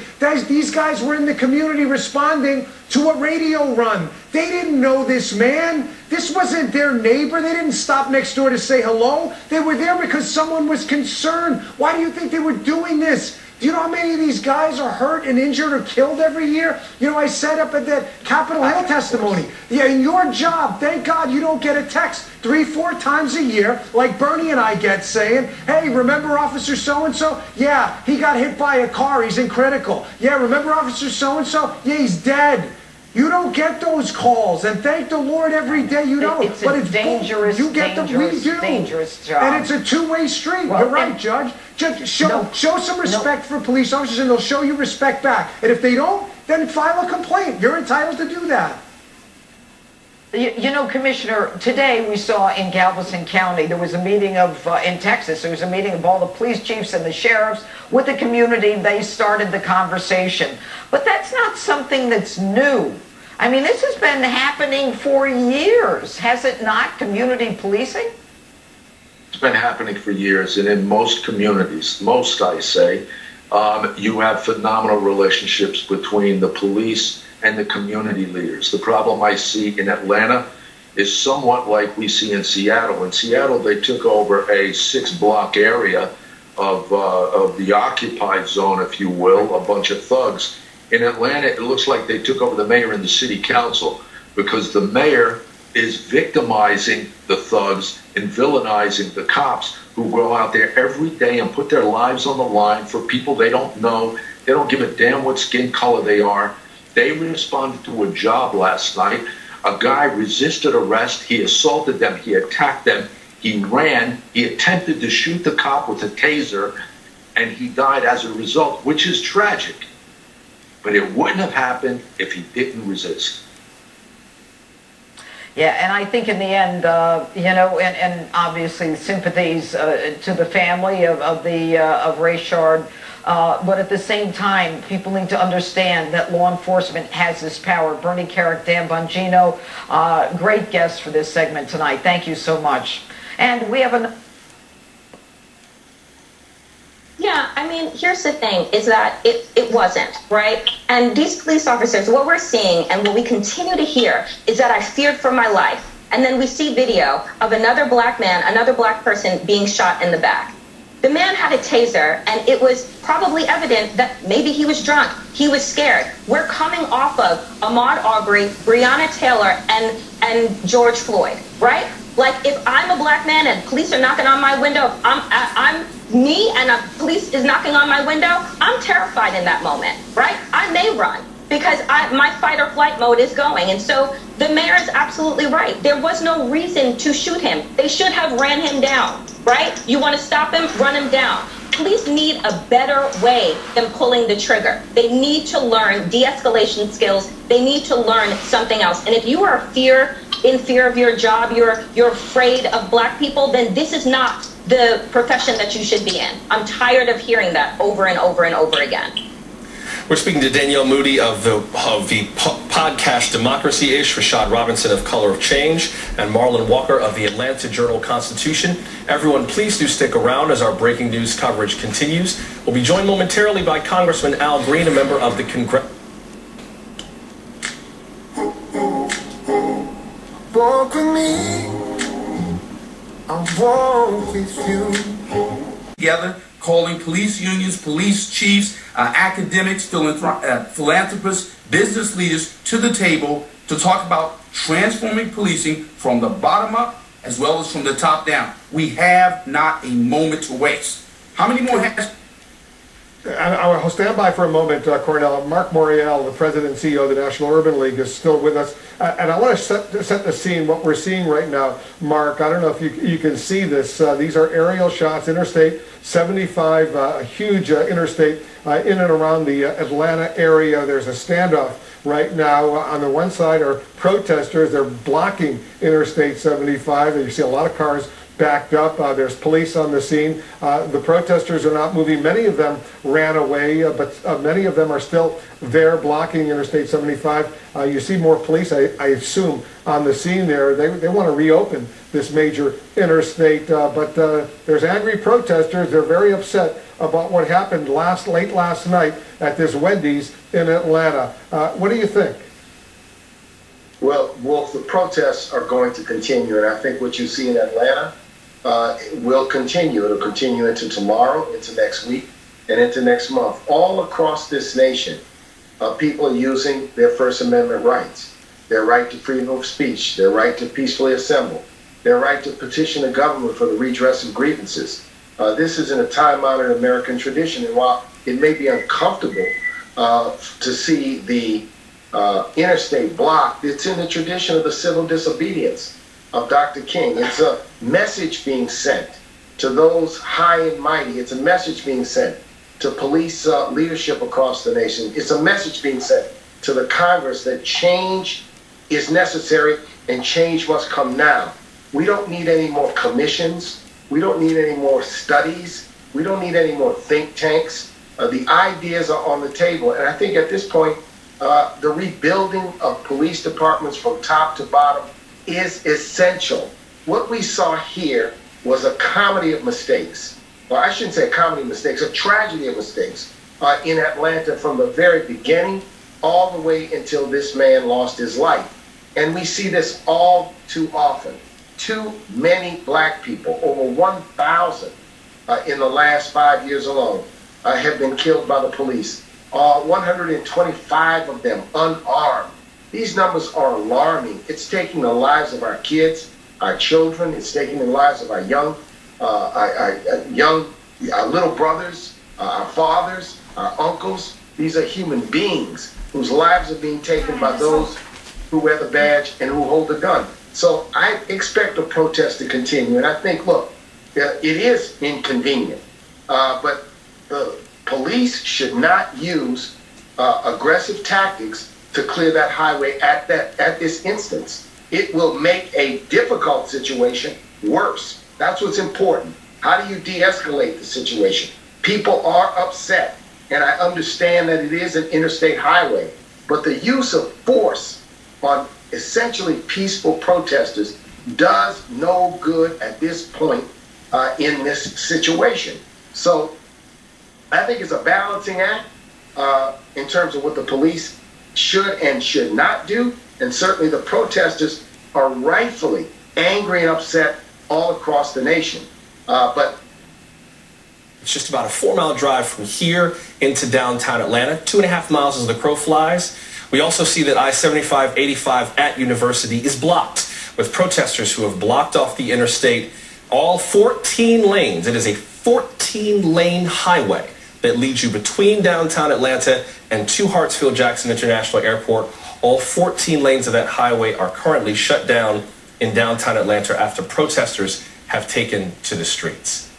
Let's continue our conversation about tonight's breaking story with former ATF Special Agent in Charge Jim Kavanaugh, former NYPD Detective Mark Claxton, who is also...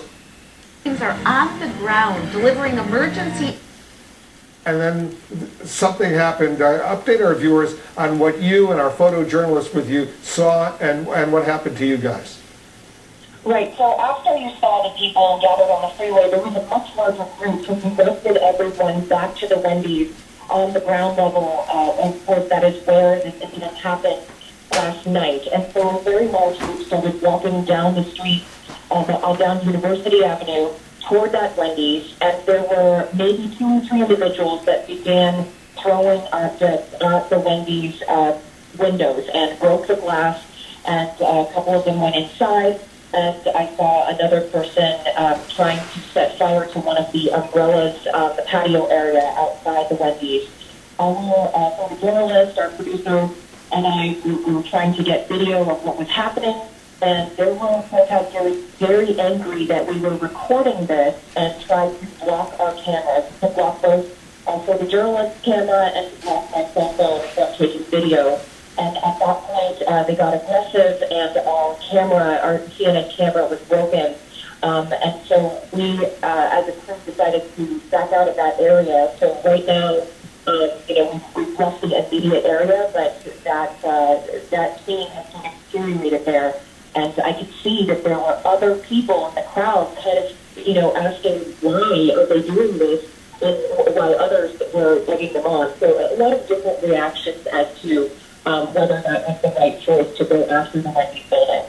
So I just want to be clear, Natasha, you were there, you had a photojournalist, you also had a producer, there were 3 of you. Did you have any security with you? One security person who was helping us out, just another set of eyes to keep a lookout for us. I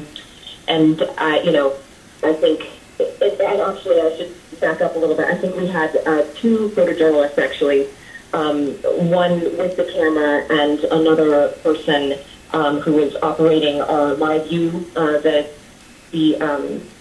what helped us broadcast to all of you, to broadcast the images to you. So there were 4 or 5 of us, and it just got a bit chaotic in the moment. I was trying to record cell phone video while the photojournalist was recording video on his camera. But that's the thing I know. Very well.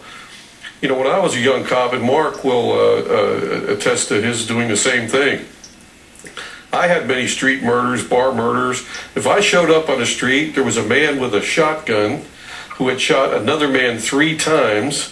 That man was unarmed, had committed no crime, and I was the first deputy there. And I'm not saying this as a fantasy. I've arrested people just like this with the body on the double yellow line of the highway. And I would arrest the shooter. I would put the gun in the trunk for evidence. He would go to central booking. The gun would go to evidence. And that would be the minimum response I would do. I would then tell the detectives and make sure everybody was interviewed. Maybe I wouldn't get the father in the back of the pickup truck. Maybe I would.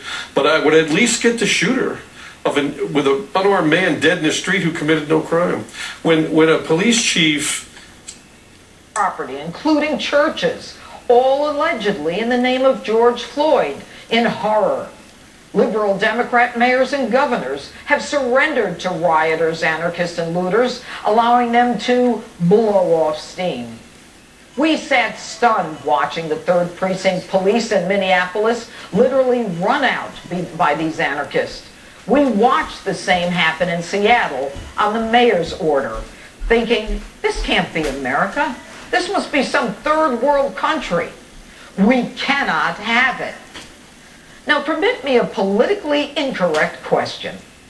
How many families in this country whose loved ones were victims of brutal homicides have been allowed to blow off steam, pillage and plunder the property of others because the system didn't work the way it was supposed to? Makes you think there's something magic about history, and in fact, those two attorneys. They made a very compelling case, Wolf, and here we go again. We are in such a difficult state of affairs in this country. And when you look at the protesters, when you look at them there in Atlanta, when you look at them in LA and New York and around the country, you'll notice that they're multicultural. And I think that means that people are getting to understand that something is wrong, something is amiss as it relates to the treatment of people of color by, African Americans and other people of color by law enforcement. What is happening? We are in the midst of a fundamental debate. That debate has even gone so far as to speak to the issue of defunding the police, which means different things to different people. Does it mean taking away all resources or the redirection of the resources? And so that's a conversation we have to have. Why? Because we look at instances like this and people ask a fundamental question, and that is, did the person have to die? Are there other reasonable alternative measures that could have been employed such that a life is preserved? Are people being seen of color as less than? Are they not looked at as fathers, as sons, as brothers, as uncles, as people like anyone else? And if you look at people in that way, perhaps your interactions with them, Wolf, are more fair or more appropriate, and it doesn't lead to that. And so to the legal issues briefly, Wolf, we want to look and we want to examine what led to that. Why did it get there? Was there not an interaction and a discussion that took place such that the matter could have been tamped and ramped down, could have been de-escalated, could have been dealt with like anybody else? How are you today? Tell me what's going on. Are you sleeping here? What's the story? Why did it get to a tussle in the first instance? And then when we move from there to see him running away, okay, you're running away. Do you need to shoot the person? We could talk about the legal structures. Yes, number one, was there the immediate threat that the officer felt to their life, or were they in threat of serious physical injury? They knew he had a taser. Was it necessary to fire, to shoot and kill? Then you look, number two, Wolf, was that proportionate to the threat that the person posed at the time? And number three, was that a reasonable response? And so that is what's upsetting so many people. Why does it end in death as opposed to something else? And until we can get to the core of that question and have dialogue with communities and have officers interacting with people in a way where they're from the community, can relate to the community, and don't have to shoot and kill a person in the community, we're going to be talking about this day and night, and that is a very sad state of affairs. It is a sad state of crystals, attach it to killed during these so-called peaceful protests, and the 700 injured and some hospitalized be honored. How long do we live in fear that there will be no response when we call police for help? How long before a made the point as you're making, there was really no need to shoot and kill this 27-year-old man. And then we heard from Justin Miller, the other attorney representing Rayshard Brooks, saying the police, instead of trying to de-escalate what was a very tense situation, they were engaged in confrontation and intimidation. This is going to be a long process that we're about to go through right now, and you see what's still going on, Joey, on Interstate 75. Protesters have blocked off this major interstate in the Atlanta area right now. Cars are backed up now, presumably for miles and miles. Police not moving yet to try to disperse this crowd, but I can only imagine what is about to unfold, Joey. Listen, we have a very fundamental First Amendment right in this country. It has been exercised over the course of years based upon those First Amendment freedoms where people spoke up and didn't sit down. That gives me the ability to have this conversation with you tonight. And so I think the fact is that people are taking a stand and they're saying enough is enough. Back to the lawyers and what they did. Yes, I'm very familiar. I know Chris Stewart, and I think the family will be very well served. But you know what? He mentioned he's losing faith, and it's very easy to understand why he would be. Look, I'm hopeful that we can get this together, but the hope does begin to wane when you see interaction after interaction, Wolf, when you see death after death, when you see instances which could potentially be avoided that are not avoided. Is it a training issue? Is it an issue where the police need to come from the communities countries they're serving? Is it an issue where people need to respect and understand that people are human beings no matter the color, no matter the shade? I don't know what the critical core matter is, but the core matter here has to be fixed, and it has to be fixed by the collective. And I think, again, what impresses me is that buys your car insurance, so you only pay for Shelby Steele. Dr. Steele, thanks so much for being with us tonight. Thanks for having me. Okay, I don't quite see you on the screen yet, but apparently we're still overlooking Atlanta. Doctor, what are your responses? What are your first reactions after you heard about this killing in Atlanta? Probably the same as most anybody, just an instant sort of fatigue, like, oh, not again. But it's not something we haven't seen. We're extremely familiar with it, but it continues to be explosive, and it grips the attention of the entire nation, which suggests to me that as a country we're still working something out. This history that we have in America, in many ways a shameful history, in many ways a glorious history. We created freedom, and on the other hand, we indulged slavery. Finally, we ended the slavery, but we're still we're tortured. What does it mean, and which America are we? And the left today says, well, we're racist. Every other word out of their mouth is that we're racist and evil with that old ugly America. And then the conservatives, on the other hand, or on the people on the political right, tend not to make high moral claims, but they can't give the society the moral innocence that it seems to long for now, and it seems to me we're trying to work that out. You know, Doctor, I'm very impressed with all of your writings. I mean, you are a brilliant man, and I've heard you say some very, some very interesting things, like the fact that systemic racism expands the territory of entitlement.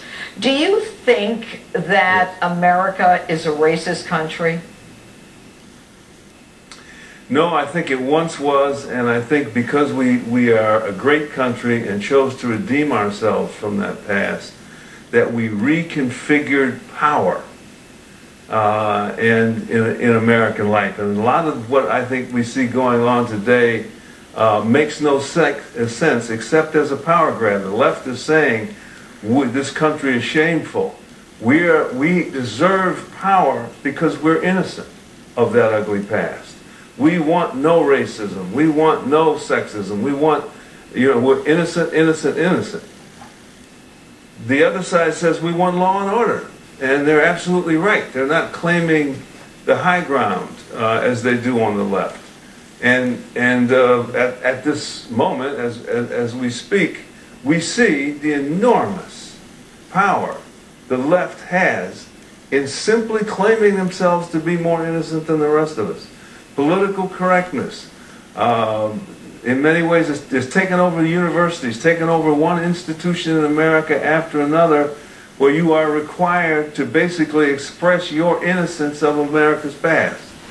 And so if you're in a position if you're in a position as universities are, for example, to exploit that, that's how you get ahead in American life now. In the past, if there was trust between the community and law enforcement, when something like this happened, where there was a struggle, a clear struggle with someone, and there was some intimation that they might have had a weapon or might have been dangerous, you might have had some breathing room. A couple of days for police to gather forensic information and present their case to the community as to why they had to do what they did. But I think we're at a point now where people have lost their patience. They have lost their trust. They are not willing to wait and see what any investigation may bring or what any additional video may show. and they don't trust that the police will be honest with them when they do tell them what their side of what happened. And so this is the problem when you have a system that doesn't hold bad police officers in check. People lose faith in the entire institution, and it loses its ability to enforce the law because people don't trust that they'll be treated fairly. I keep hearing people, or I've kept hearing, that for me, this is about reimagining public safety in this country. We can't keep doing the same thing, expecting that there's going to be a different result. That's the definition of insanity here. And that's what this feels like to me. As big as this moment is, and as much as we hear people say it's big, I'm in conversations with the police and with the elected officials in the city of Los Angeles, and I don't really sense that at that level we are really moving towards those kind of systemic changes that's going to ever put an end to the kind of death that we witnessed on the videotape with Mr. Brooks, with Mr. Floyd, and the list is just so long. We can't keep asking for incremental change. That's why we're hearing about disbanding and dismantling. And although some people get really nervous about that, I think those big, bold ideas have to be on the table if we're ever going to address the systemic issues that treat police who treat African Americans as suspects and criminals rather than as citizens. And that's what I think I saw in this videotape. 2 white police officers who were downright angry at this black man who took their taser, who is running to get away, and rather than de-escalate, wait for backup, try to box him in, they then shoot him as he's running away. Just absolutely no justification for that. But yet, until we start thinking about reimagining public safety in this country, we will continue to see that kind of lawlessness by police officers. And you can see on the left part of your screen, aerial shots, a lot of police cars now coming to that area, the interstate, which is totally blocked off by protesters. And you can see it, you don't see the protesters right now, but you see a lot of backup, a lot of police officers showing up over there. They clearly want to clear this interstate. If we lose that banner, I think we'll see they're the protesters right there. They're not budging, at least not yet, and they're standing firm in this area. They don't want to give up their protesting, at least not yet. We'll see if that changes. Mark Morial is still with us as well, the president and CEO of the National Urban League, former mayor of New Orleans. Mark, how do they resolve this? How do they get the protesters to move peacefully away, continue their protesting, stop blocking this interstate, which is causing a major backup, not very far from the Wendy's. There you see an aerial shot of that Wendy's where the incident occurred last night. You see a fire that's still blazing over there, not too far away from that Wendy's.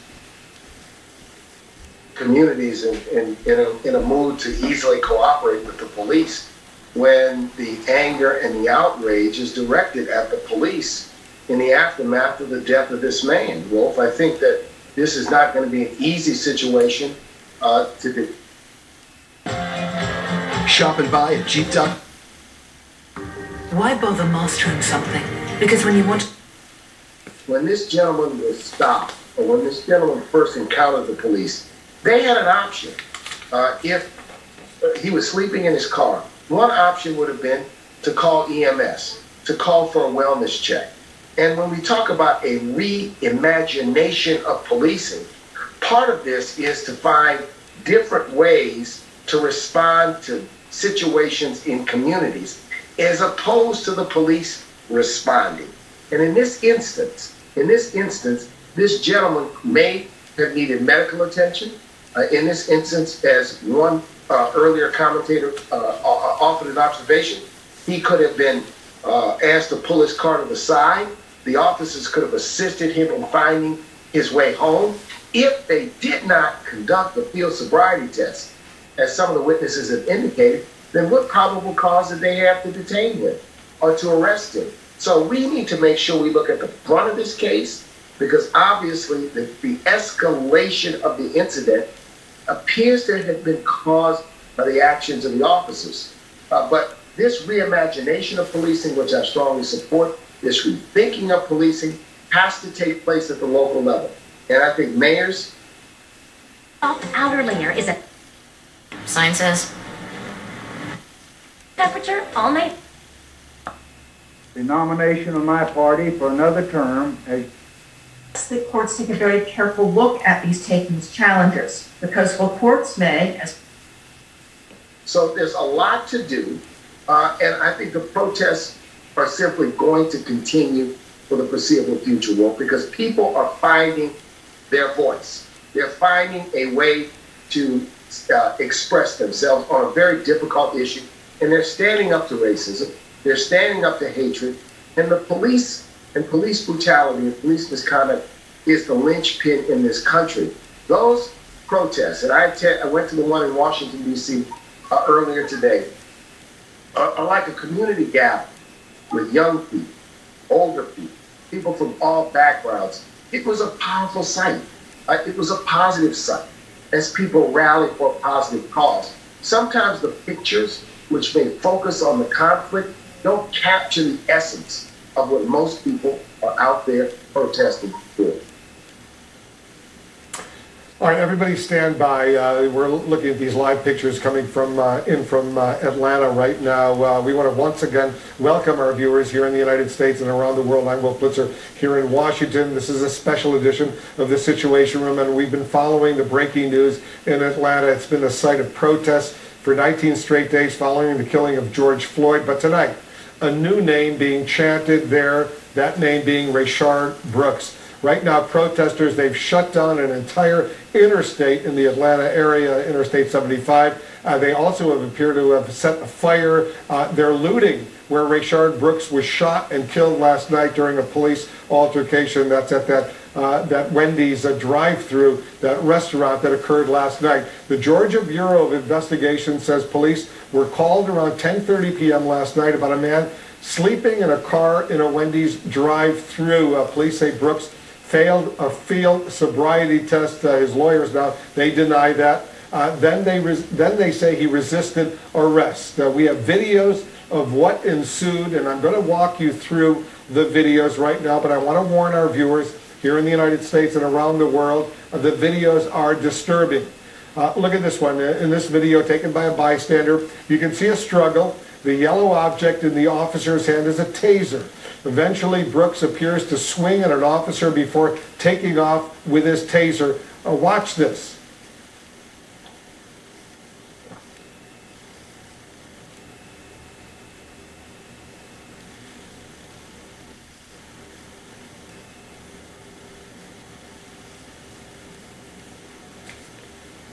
Surveillance video released by the GBI, the Georgia Bureau of Investigation, picks up where that video ends. What you're about to see is Brooks running from the police. At one point, he appears to turn back towards the police officers and discharge the taser before turning back around and continuing to run. You then see him fall to the ground, and once again, this video is disturbing.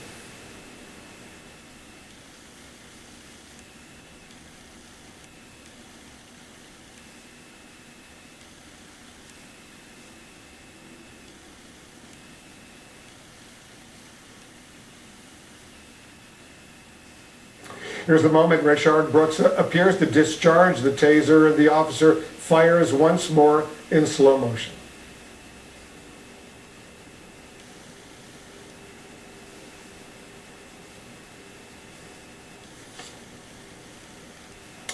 Here's what the attorneys representing the Brooks family say happened next. Listen to this. We talked to some witnesses today who said that the officers went and put on plastic gloves and picked up their shell casings after they killed him, before rendering aid. We counted 2 minutes and 16 seconds before they even checked his pulse. And people wonder why the one's bad. Just watch the video as he lays there dying. The officers stand around. One kicks him and flips him over. And then the witnesses tell us that, which we can't see on camera, but they filmed it, they went and picked up the shell casings. I wonder why. So that all of you can't know how far away he was when they shot? So that you can't find their positions when they use that weapon? But they appear to be caring more about covering their tracks than providing aid. North Carolina did not want to do it that way. And North Carolina doesn't seem particularly broke. Officers with one of the officers' tasers and take off running. This is surveillance video from the Wendy's that the Georgia Bureau of Investigation has released.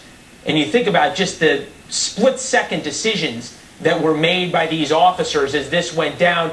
Screen left, Ted, we are looking at the protest, if you want to call it that. We have what appears to be the Atlanta Police Department and or the State Patrol with riot shields on the major interstates. And then you have a group of protesters with cars that have stopped these interstates and the traffic on them. Meantime, reports on the ground from our local affiliate, WAGA in Atlanta, Fox 5, says that the Wendy's continues to burn. Now it's on fire from the outside, and there are protesters possibly looting a gas station nearby, although that is unconfirmed. But just looking at the video, we're beginning to see that. What's going through the officers' minds right now as they're confronting these protesters on the highway? You don't want to escalate things, obviously, after a night like this and a day like this with tempers where they are, but at the same time, how do you keep the destruction and rioting from happening in Atlanta again? We saw what happened a couple of weeks ago when things got out of hand. Yeah, this could get out of hand in a hurry, and they're going to have to swarm the various areas with law enforcement officers. You may very well have to call in now the National Guard, because what you have here, unfortunately, is rioting and looting taking place there in the city of Atlanta. And there are people who are legitimately out there wanting to protest on that highway.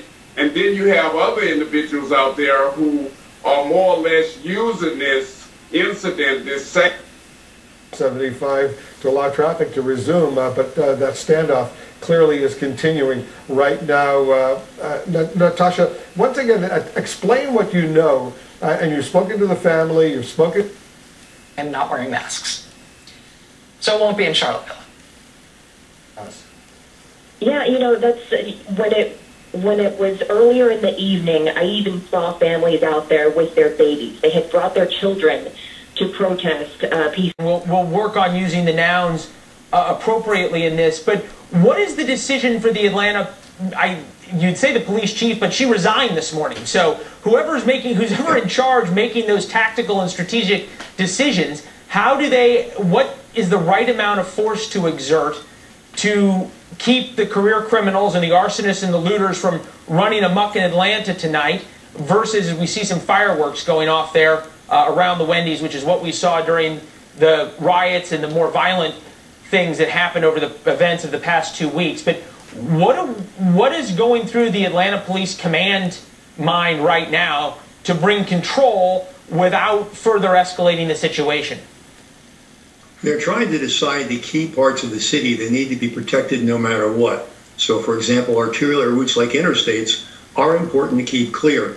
As they try to evaluate the response to the Wendy's, clearly they've got to be able to create a climate safe enough for the fire department to go. So that would require some application of significant assets. Challenge, once again, is virtually anything they do right now is going to be filmed and deemed some sort of overreaction. So they've got to sadly take that into consideration as well. So I think right now they're probably trying to assess the assets they've got available right now to get over them, figure out a way to control a perimeter around the Wendy's so this arson doesn't get out of hand, and create a safe venue for the fire department to put out the fire.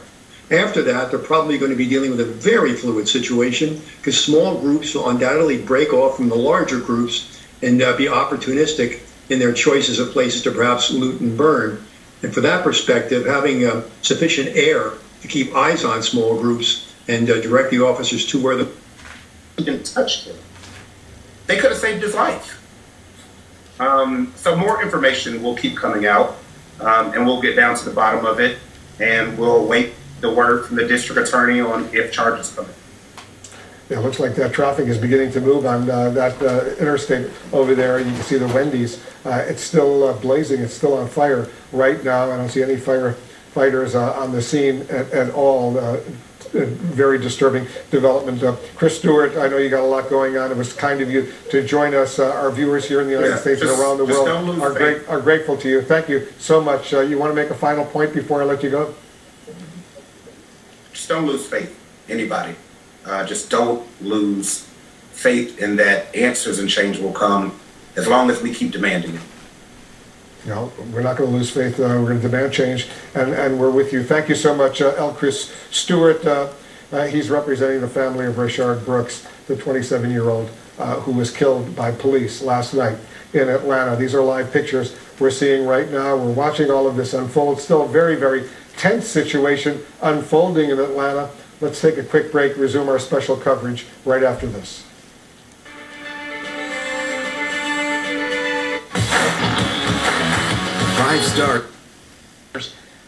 Indicating that there were still people trying to set additional fires. Ed Flynn with us, the former Milwaukee police chief. Sir, That is what he said. That Tulsa police major has been condemned for those remarks from everybody from Tulsa's mayor to its police chief to state legislators. The president of the Tulsa Black Officers Coalition, who I should mention is the husband of Councilor Vanessa Hall Harper, he held a press conference this week to single out that police major who made those comments as an images that former Chief Flynn was talking about will be so important for the Atlanta Police Department and the Georgia State Police as they try to figure out where the hardcore troublemakers or those who wish to use the protests as a cover for violence are going next at 10:28 in Atlanta on what could be a very long night. We'll be right back. I just love hitting the open road and tell. Thank you so much for making time tonight. I really appreciate you joining us. Oh, thank you so much for the opportunity. I'm a big fan. To close, twist until it clicks. Tide Pod's Child Guard packaging. Why? Home Sleep Express is criminal acts. This is back more June 13th. They should probably be stripped of their post-peace officer standard and training certification so they can't go to another department and criminally charged. Once that starts happening, then we'll train officers that when you do bad deeds, bad things happen. Yeah, that's an important point. Cedric Alexander is with us still as well, the former president of the National Organization of Black Law Enforcement Executives, Cedric was also the public safety director of DeKalb County, which is right near Atlanta as well. So the police have lined up. They're blocking off the area and allow firefighters to do their job. But this is clearly still an awful situation, Cedric, and very, very dangerous. A very dangerous situation. It's probably going to be a long night as well, too, for the city. Because it's going to continue to possibly escalate, but you see officers there moving in, and they're trying to set up perimeters, it appears to be, and doing what they need to do to try to keep those that are out there protesting safe, but also trying to keep the adjoining communities safe as well. So they are up for a big challenge there tonight. Yeah, and their immediate mission, Cedric, is to let the firefighters do their job and stop the blaze, stop the fire from expanding and destroying, first of all, more property, but endangering lives at the same time. You see that Texaco gas station right nearby. Yeah, and that's a very risky, very dangerous situation there because we don't know still maybe whether there's other tanks underground there that may explode, and that could have devastating effects on anybody that's in and around there. So it's going to be a very tough job for our firemen there tonight, for their firefighters there tonight. But I think everybody's going to be in for the long haul because it's going to be a long evening there into the night. But I can only encourage. And that is the response by city leaders and how it has to be rapid, and how we have not seen that. I think there's an effort here in Atlanta right now to respond quickly. You have, as you said, the mayor, Keisha Lance Bottoms, getting the police chief to resign almost immediately and saying, really making a verdict that deadly force was not justified in this case. And you see a massive police presence on the highway. You have fire trucks also there. But even though you have the police presence, even though you have the fire trucks, it's ineffectual. The highway is still closed. The building is still burning. So the mayor is talking, the police cars are out, but somehow they have not been able to open the highway or put out the flames. It's noteworthy that Keisha Bottoms has become very quickly a national figure through the past couple of weeks. in Atlanta, is rumored to be on Joe Biden's short list for a possible VP pick. So one can imagine that so many of her decisions are being made through that lens, or at least she has to take that perspective into account, the national perspective of watching parts of her city either being looted or burned or police cars vandalized as these images go out around the country. Steve, you've covered so many of these protests. What is the fine line between police exercising enough force to clear the highway, to keep people from burning buildings, but not so much force that that new use of force creates even more anger on the streets? You know, I'm not an expert, but I've seen these, and I guess I've been stunned by incompetence at the local city level. Just basic incompetence in Minneapolis, where you have a police station abandoned and you have chunks of a city left to burn day after day, and it's very hard to recover from that. I think there's an effort to defeat that here, but so far it hasn't been effectual. We've seen... And you could pay your friends back from here. So when someone asks you... Impactful protests. They want protests with results. They want protests with change. They want protests with justice. So one of the best ways to ensure peaceful protests is for the mayor, for the governor, to talk about what they're going to do in response to the protest, as opposed to merely calling for law and order around the protest.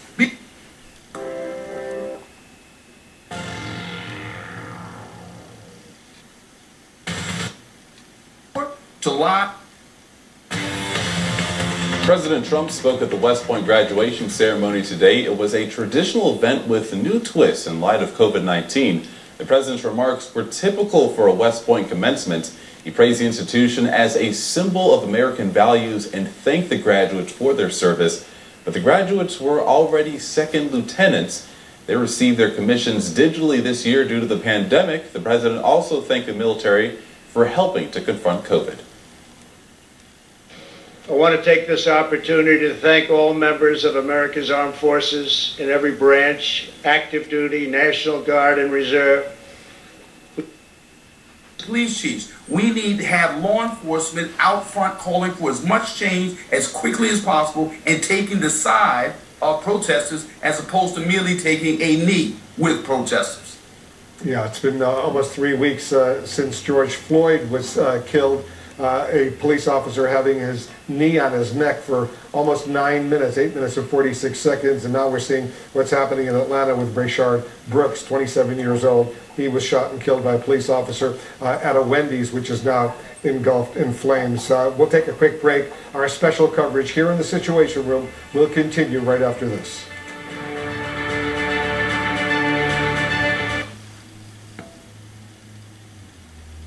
Authorities in Atlanta are investigating the fatal shooting by police late yesterday of a black man at a Wendy's drive-thru. A key piece of evidence is surveillance video that captures the shooting as it unfolds. The incident comes amid nationwide protests over the death of George Floyd.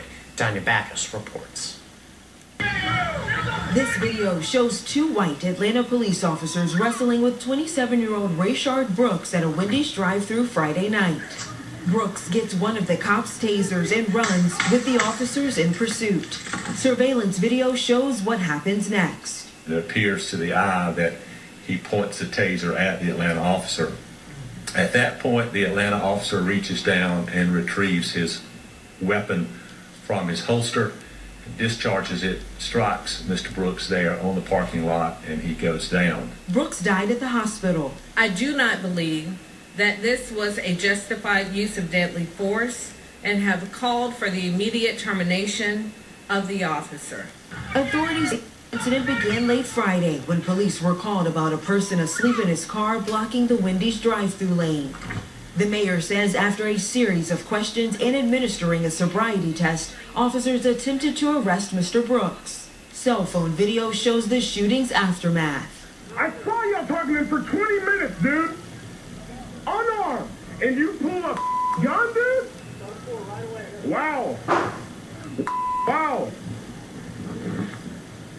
I feel like both of your careers are definitely done. The mayor announced the police chief is stepping down. Protesters gather near the scene and in other parts of the city. State investigators and the local district attorney will lead separate probes and determine whether charges will be filed. Danya Backus, CBS News, Los Angeles. Coming up after the break, we'll check back in with Adam, who's looking at some sweltering temperatures on the horizon. Stared at you. Remember when building was fun and exciting? When you had your health and strengthen your immunity. They are protesting peacefully, but there does appear to be some concern by the police that they'll attempt to get onto the highway and stop traffic, and that is what we're looking at right now. The concern here is, why is the man dead? There was no threat. He was asleep, and he did resist arrest. He did take the taser. He did, again, the police released surveillance video from Wendy's that show him running away from the police. The police then continue the chase. He turns his taser toward them. Unclear from the video whether he fired the taser or not. Police then shot him while he was running away. The police chief, Erica Shields, has been with the Atlanta Police Department for over 2 decades. She has resigned. She's actually lauded as a police officer, as a police chief who was reform-minded. The mayor of Atlanta has said, while the investigation needs to determine whether this was an appropriate use of force, she wonders whether it was the right thing to have happened. So that's the situation right now as we have it. There are a lot of people in the neighborhood in Atlanta, and we're going to stay on top of the story. In about 10 minutes, we are expecting a press conference being held by lawyers for the victim's family. Again, happening there in Atlanta, that flame, the fire still continues at the Wendy's where the incident occurred, resulting in the shooting death by police of Rayshard Brooks last night. In Washington, protesters are marching right now. These are live pictures coming in from the nation's capital. We're told that a small group of protesters marched from Lafayette Square, that's right near the White House, through downtown Washington, then onto a highway that runs from D.C. to Northern Virginia. The demonstrators could be seen from CNN affiliate WJLA marching out of D.C. using both incoming and outgoing lanes of Interstate 395. The group was peaceful, marched with some music blaring, but at one point there was a video captured of protesters and medics taking a knee on the highway as they marched. This is here in the Washington, D.C. area. We're also told police cars were seen following the protesters from a distance, but were not just there. They let the demonstrators continue on their way. This is similar to what a separate group of protesters did on the same highway slightly further north. This is continuing in Washington. Live pictures coming in at 11:22 p.m. here in the nation's capital. In Atlanta, the struggle there continues as well. Police are dealing with didn't pass a law and use the state funding as an incentive / sanction to get them to actually do it. joining me now, Carl Heastie, the Speaker of the New York restaurant where this all began overnight last night. Rayshard Brooks was unresponsive in a car in the Wendy's drive-thru. Police arrived. There was a fight. Brooks took one of the officers' tasers. You're watching video of that event in the upper right-hand corner of your screen. Brooks took one of the officers' tasers and ran. He then turned around towards one of the officers with the taser in his hand, and he was shot by one of the officers 3 times. There have been peaceful protests all night and all day in Atlanta, University Avenue and I-75, I-85. As sun went down in Atlanta, the protests took on a decidedly more violent twist. They burned the Wendy's to the ground, and police were so afraid of what might happen if they went in, they kept the fire department and the police outside of the area around where the protesters were and left the... Tweet from the Atlanta Fire Department saying this: Atlanta fire units are standing by until they can safely get to the fire burning at Wendy's, 125 University Avenue. Restaurant is fully involved and adjacent to a gas station. No reports of anyone inside the location. But the fact that that gas station is right nearby and those flames could expand to the gas station, that could potentially endanger a lot of people, Cheryl, as you know. Absolutely. And listen, this is why, you know, all this talk about defunding and moving resources is problematic for me, because when you move resources, sometimes that can lend to fewer patrol officers. And those are the folks that are going to be standing sentry and making sure that firefighters can go in and do their job and be safe as they try to put these fires out. And so, listen, we all depend on one another, and I don't know that there's any civilian panel group that could come and do what police officers do day in and day out. And the Atlanta Journal-Constitution is now reporting a group of protesters, we don't have video of this, has gathered outside the Atlanta Police 3rd Precinct, that's near Grant Park in Atlanta as well. So clearly these incidents are continuing. Cedric Alexander, I think, is still with us as well, former Public Safety Director, DeKalb County. Enough force to clear protesters and to keep them from violent acts like rioting and looting and shutting down highways, but not use so much force that it incites even more protests and violent acts. Well, you're absolutely right. You don't want to use excessive force. And the key word here is excessive. As Ted Williams said earlier, the key element is overwhelming numbers of police officers, overwhelming numbers of law enforcement officers. And they do have strategic and tactical plans that they could put into effect. You separate groups, you look for leaders, and it does a lot to minimize what can turn out to be a major confrontation between the police and the protesters. Of our tax money, then so be it. I think it didn't work. Something that would stand the test of time, that he became a real...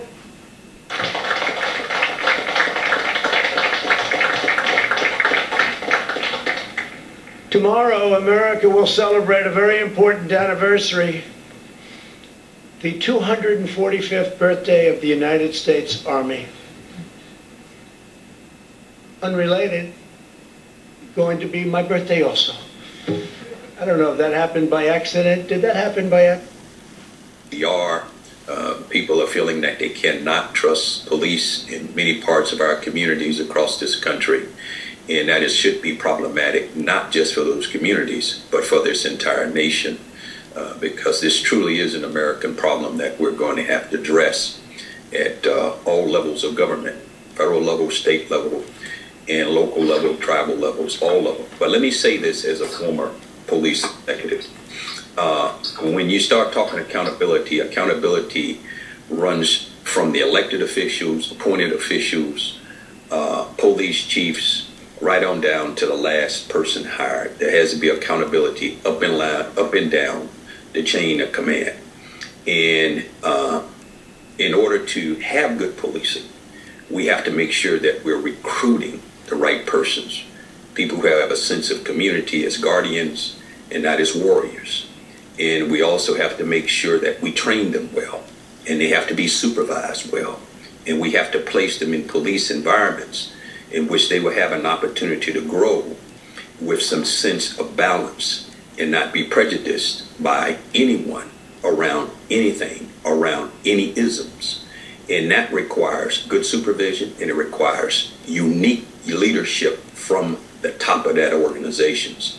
So it is incumbent upon our elected officials to make sure that they appoint the right people into those positions. It is important among voters to make sure you elect the right sheriff in those positions, and that everyone is held accountable right down to the last person hired, because people are fed up. People don't want to feel afraid anymore. They don't want to feel anxious anymore. They want to feel like they can walk around in whatever color skin that they're in, and whatever their gender may happen to be, or their sexual presence, their sexual orientation, or religious preference, whatever it may happen to be.